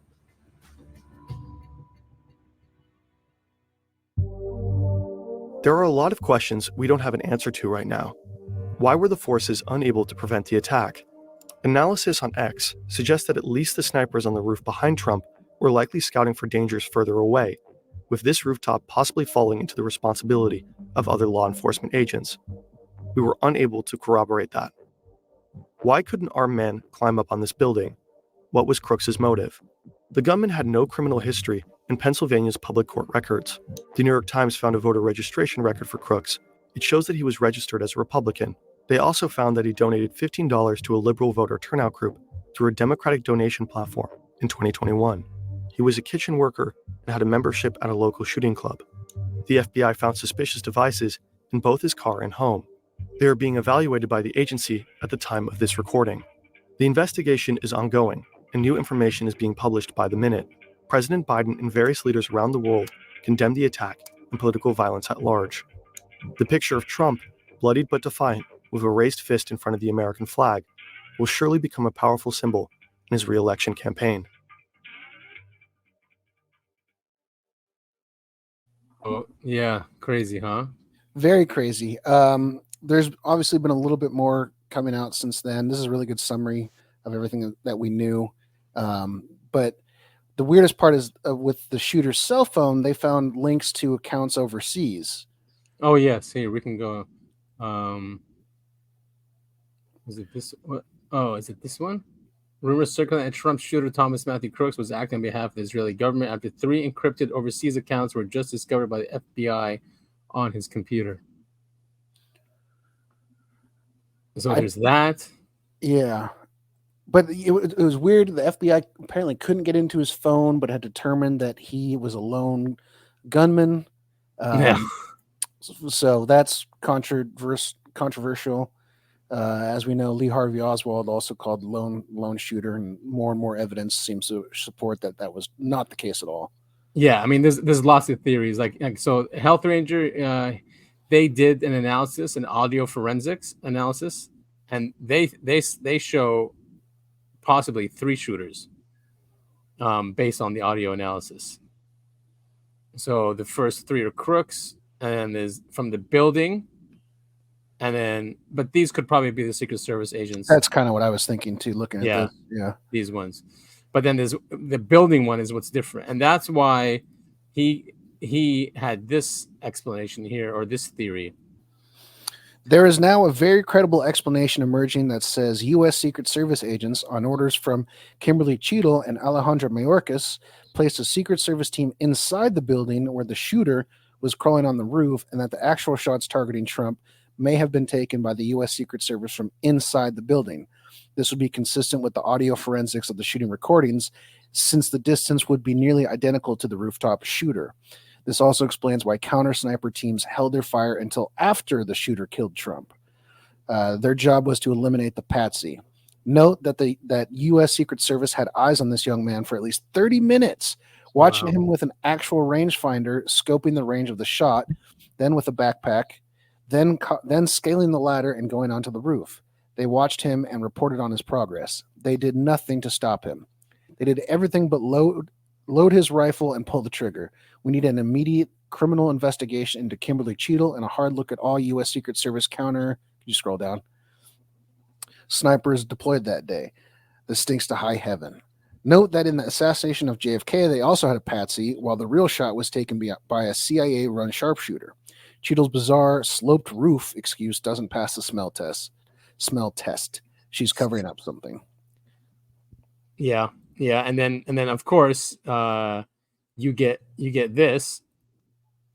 Mayorkas is blocking Secret Service director from testifying. Yeah, good. Congress. I mean, why? Because they didn't get the story straight. I don't know. I mean, this is how conspiracies are born. It's because, once again, the public are treated like children, and they're not allowed to know the truth, what really happened. Yeah. According to House Speaker Mike Johnson, DHS Secretary Alejandro Mayorkas is attempting to block Cheadle from testifying. Johnson called on Cheadle to resign during an interview with Fox News Wednesday morning. She said she's not going to because they interviewed her. She's like, and they asked her, "Are you going to resign?" Nope, I'm staying on. Even though she said the buck stops at her. Mm-hmm. Something else that came up. Follow the money. This was bizarre too. The Austin private wealth company that reportedly shorted 12 million shares of DJT with a filing date of July 12th made a huge bet that Trump's business values would plummet. Guess who this company donates to? Here are just a few from their website: the ACLU, ADL Austin, Shalom Austin, Jewish Community Center, Camp Young Judea, Congregation Beth Israel, Austin Jewish Academy, Hadassah. So, and people would say, well, Trump is such a big Zionist and he gives Israel whatever they want. Why would they be behind this? Behind the attempted assassination. And many people say it's because he wants to stop the Ukraine war. And if Russia is not busy fighting Ukraine and they want to go after Iran, then Russia has the chance to help Iran or intervene into that. And also because Trump is a peace guy. Him and even Vance, yes, they talk hard on Iran. Yes, they are huge Zionists, but they want peace and they will push for peace. They'll push Bibi for peace. And let's not forget, Trump is in a fight with Bibi. He doesn't like the guy anymore. Bibi was one of the first ones to congratulate Biden after 2020, and Trump hated that. Until this day, they haven't made up. And Bibi canceled his trip over here. Guy's a piece of shit anyway. Complete piece of shit. So there are that's why they want them out. They want someone who's controllable. Trump is not controllable. Right. So as we just proved in that video, I mean, people hate Donald Trump, whatever, his politics, whatever, but the guy knows how to market himself. I mean, good God, he got shot in the ear, got up and refused. His Secret Service is trying to pull him off stage. He goes, wait, hold on. He's fist pumping, gets the crowd going. I mean, that picture of him, blood on his face, fist in the air, the American flag behind him. You couldn't make a more American photo than that. No, it was amazing. Completely amazing. And it calmed the crowd. So the crowd didn't, do a stampede and go crazy. They stayed with him, especially when he said fight, and it calmed them down. And of course, coming to our topic, UFO spheres spotted during President Trump's assassination attempt. Now, if there was one time for one of these spheres in the air to be a drone, this would be it. That's true. But they do tend to show up at pretty weird moments, huh? Yes, they do, and it's whizzing by. But yeah, it could definitely. I mean, of course they're going to have drones up there. Yeah. I Yeah, hope there's it's that. Well, there's that one video. Did someone share? There's actually a video of it, and they slowed it down. the video about this whole thing that I'm laughing Oh, at. here it is. Go for it. There it is. Oh, whoop. Yeah. Pretty fast for a drone. Could be a bug or a bird, but did you see the video of the Secret Service woman trying to holster her pistol? Yeah, and she couldn't. Yeah, that was sad. That was really sad. And of course, the director of Secret Service, that's all she's mad about, that people are making fun of her. Yeah. Of course. I mean, I think that's the excuse why they have DEI, is to have that excuse to say, how dare you? Right. How dare you? What do you mean? You didn't do your job. Well, so something that is completely unrelated to this, the tech industry is going through some little bit harder times right now. Microsoft just laid off a ton of people, including their, I think it's the DEI team. I can't remember if that's the official title. And the leader, the guy who got laid off, wrote this really nasty email saying Microsoft no longer thinks DEI is business, critical. And everyone's kind of like, it never was business critical. Exactly. I'm so glad that didn't last this long. And they know Trump is coming back in. So, well, I think that just means these companies will double down because they don't want to be, even though they might privately associate themselves with Trump, they don't want to publicly associate themselves with Trump. Yeah, but I mean, but still, it's bad business. DEI, they're losing money because of Oh it. yeah, no, none of it doesn't bring any money into the company, of course. Right. And this is just Trump derangement syndrome. So people are saying that the whole thing was a fault. That basically Trump organized Trump this. and his team. Yeah, just so for his reelection. Yeah. So these are people saying that. False flag. False flag. Yeah, false flag. Somebody died and 2 people injured. What do you think about that? False flag. False flag. I thought it was magnificently staged. It was professionally done. It almost looked real. Wait. Staged by who? Oh, by Mr. Trump, of course. I think this whole thing is staged. You think it was staged? Yeah. It depends on everybody's view. Yeah. View of the assassination attempt? What do you think? Does it kind of depend on where you're standing, whether or not you agree with the assassination attempt or disagree with it? I just don't see that being the truth, but that's I'd rather just not make any comment. Really quick, what are you talking about the truth? What do you mean? Oh, you just don't believe it was an assassination attempt? No. Please don't. No. We're so anti-Trump. I don't even want to. Was it a bad thing though? I mean, Was it a bad thing? Would you condemn it? Oh, that he got shot at? Of course. Yeah, you right. Of course, you don't do that. That's all I'm asking. Yeah, that's really bad. Yeah, exactly. You don't do that. Was it staged? Probably. Okay, so you think Trump maybe staged a fake assassination for support? Okay. And that resulted in somebody dying and other people. These people act like Trump is in charge of like the government or the Well, deep they've state. been completely brainwashed over the last decade at this point, talking about how Trump's the Antichrist, he's a child rapist, he's a thief, criminal, all this stuff that's going to end up being swept under the rug because, I mean, I don't even know. Probably, I know a lot of it's false true. flags are done by the state. The state hates Donald Trump. Right. I mean, but I mean, I'm just saying they can't see Donald Trump as a person. They see him as the embodiment of evil because that's what they've been programmed to believe after all these years. Yeah, because of all the messaging. It's been brainwashing on a mass scale for a long time. I mean, look even at them.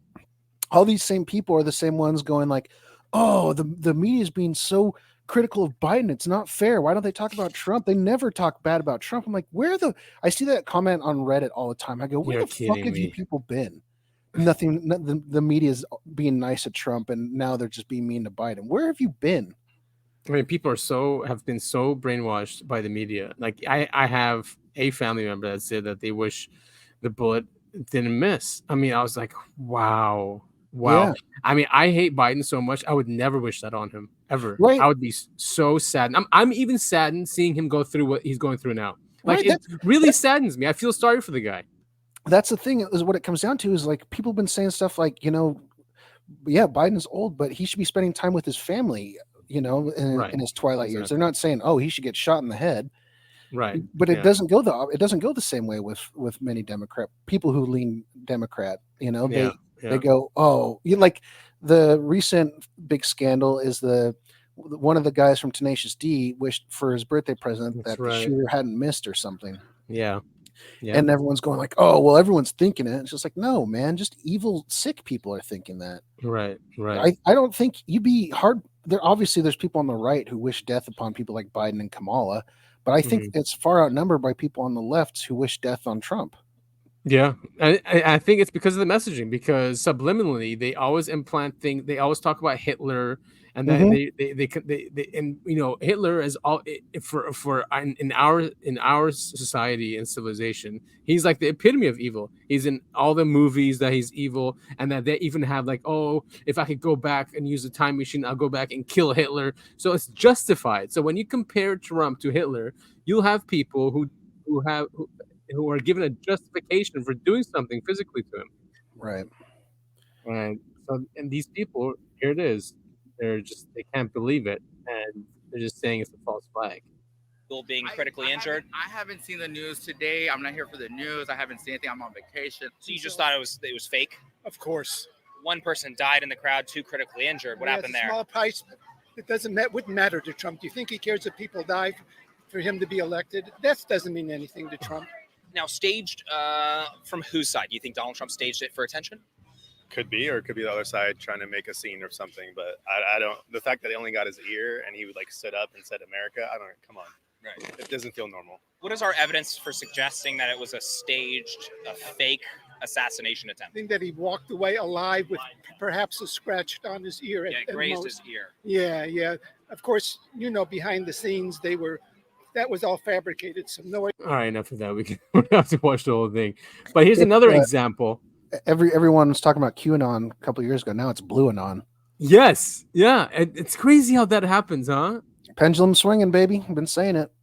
And here's this, and it's very embarrassing, but it's I know our show is part of the UFO community, and we have to show this. But this is Matt Ford, the Good People show. Mm-hmm. He did this, and right here. He's just showing it, and it's pretty hectic. There is no difference. Fanatics breed fanaticism. Words build bridges into unexplored regions. What luck for rulers that men do not think. The victor will never be asked if he told the truth. It is not truth that matters, but victory. If you tell a big enough lie and tell it frequently enough, it will be believed. A fanatic that unleashed fanaticism upon our country. It's what he did, and it nearly took us down. And he can do it again. Unbelievable. And that's another thing I'm seeing a lot of sentiment about is if Trump gets elected, this is the last election we'll have, implying that Trump will become supreme ruler, or that if he gets elected, gays and trans are all going into camps. All this fear mongering, with just absolute no proof behind it. Yeah. I mean, and then now the big talking point is Project 2025, and they're pushing that.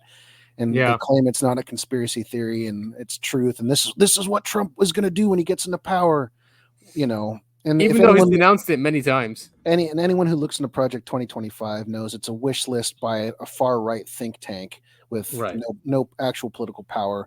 Yes, some of the people involved there are involved with Trump's political team, but you have to understand high level politics is a small party. Yeah. No matter what, there's a small group of people at the top who have their fingers in everything.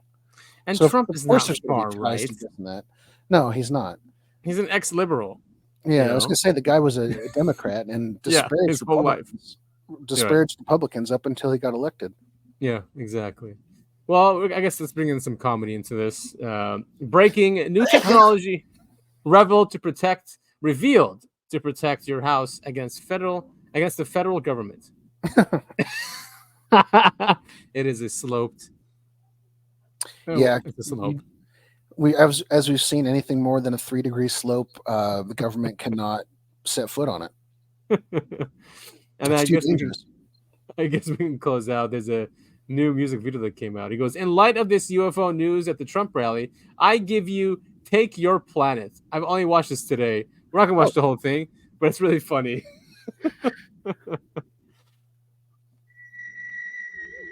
Never heard of this guy. He raps pretty good. They came from two sides of the tracks to start off the facts. Polly had the 8-track deck loaded with Fleetwood Mac, enough of the flashbacks back to the phenomenon, the extraordinary birth of a black swan. It was a cold November night, as mama remembered at the refinery site. Her and dad had a lot of passion. Actually, something happened well in the Chevelle fiction depicted that this creature was conceived.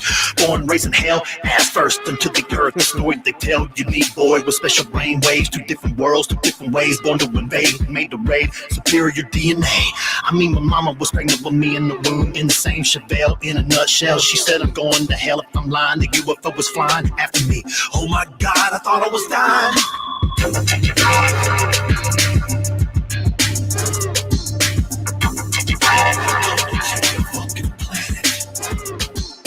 Chasing the fucking car for 54, foot to the floor, hauling ass in a panic. No cell phone, no communication, in the frantic adrenaline pumping her and the aliens racing. She ended up escaping the dish.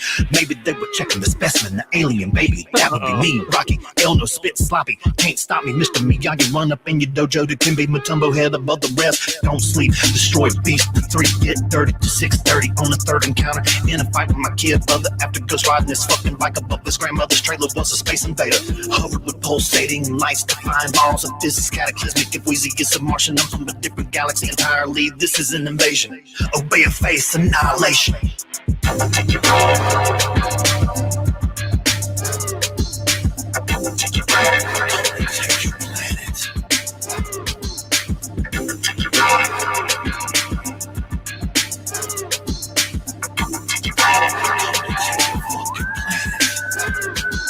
From the future, this is the present, presented from the future. The past is simulated in between your two, and the septus is where I'm injecting this punch to the dome. Lyrical deviant on the microphone. ET phone home, who's calling? Rocky, no stopping me when I'm finished with Earth. Feed me to another planet. Damn it, I ain't playing. I'm getting bored. These humans can't fathom the experience. Ignorance can't confirm my existence. I'm from up above, the underbelly of the beast. Moon and undertones is what I started to call this fucking album.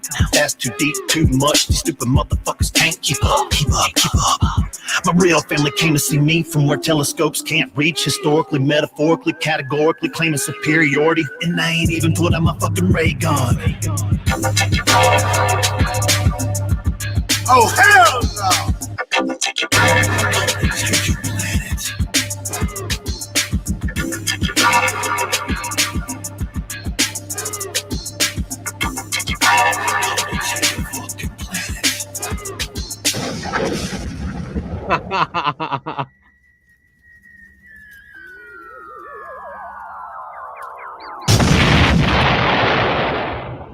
Well, there it is. Very cool. It's glad to see so many people are so creative in the world today. I love it. I know, right? And especially that's a UFO, and that's become more mainstream than ever and more accepted. Yes, sir. It's wonderful to see. I mean, it is crazy times. I mean, this election is going to be something else, and who knows? It might be another attempt on his life. He might get poisoned. I mean, they're not gonna just stop. Let's just say that. Yeah, man. This is a real interesting times we're in. Yeah, it is. What are we talking about? We're talking about 4 months. 4 months is the election, right? Yeah, November. That is nothing. Yeah, I mean, that's why it's so bizarre. I mean, the timing, I can't remember if we discussed this earlier, but the timing of Biden's announcement comes right after the RNC convention, convention, and it seems like it was an attempt to get people to stop focusing on the Republicans so much and get it back to the Democrats. But I mean, it seems like a really late time to announce you're not seeking re-election, and especially with no one really being prepped in the wings to come forth and take that spot. I know names are being thrown around: Whitmer, Newsom, Kamala, of course, but no one has been like pushed forward. Like, because oftentimes you'll see both Democrats and Republicans saying, this is going to be our 2028 forerunner. And Democrats really never came out with that kind of person that they could have just pushed up for 4 years. Yeah. Like the good thing is the Republican Party has completely changed. If you notice at the RNC, none of the rhinos were there. None of them. So like George Bush, he wasn't there. What's the other guy that talked? And he was a Speaker of the House before. He wasn't there. Obviously Romney wasn't there. So it is a completely different party. And I'm not saying that Trump is not the swamp, because he does surround himself with swampy people. Oh yeah. But he's not as deep state as like what Biden is. So right. For disclosure, and that's what we're focused on. A Biden or Democrat is not going to be good for disclosure like Trump is. Well, that's it from us here at the Uncovering Anomalies podcast. That is, I have an need to know Adam, and he's going to tell us where you can find us all on social media. Yes, come find us on X at UAP the podcast. You hit us up there, follow us. I'm at Breakaway Civil, and Topher is at Topher et al. We are only on X for now, but we're on all video platforms. You can find us on the YouTube, Rumble, BitChute, and Odyssey. And then we're on all the podcast platforms as well. So yeah, we'd love to hear from you. Support us. We always have a support link at the end of every episode. So make sure to click on that and, buy us a cup of coffee or something. Of course. We'd always love to hear from our listeners. So be sure to drop us a line anytime you can. Let us know how we're doing. Let us know if you want us to cover any topics you might be interested in. And Topher's Media Corner, really quick. I watched Dark City again last night. Fantastic movie. Oh, you did? Yeah, Dark City's great. It's a little aged, especially when it comes to the end. Yeah. But that's okay. The concept is still really cool. And it has to do with aliens. Yeah. It is really cool. I love the ending. Love it. Yeah. Yeah, it's a cool movie. Yeah. It's cool, really cool concepts. I love it. You want to talk about getting the power back. Great movie, great feel-good movie to watch. Awesome. All right. We want to thank you all so much for listening. This has been episode 81, and we will see you all next week, partners. See you all next week, partners.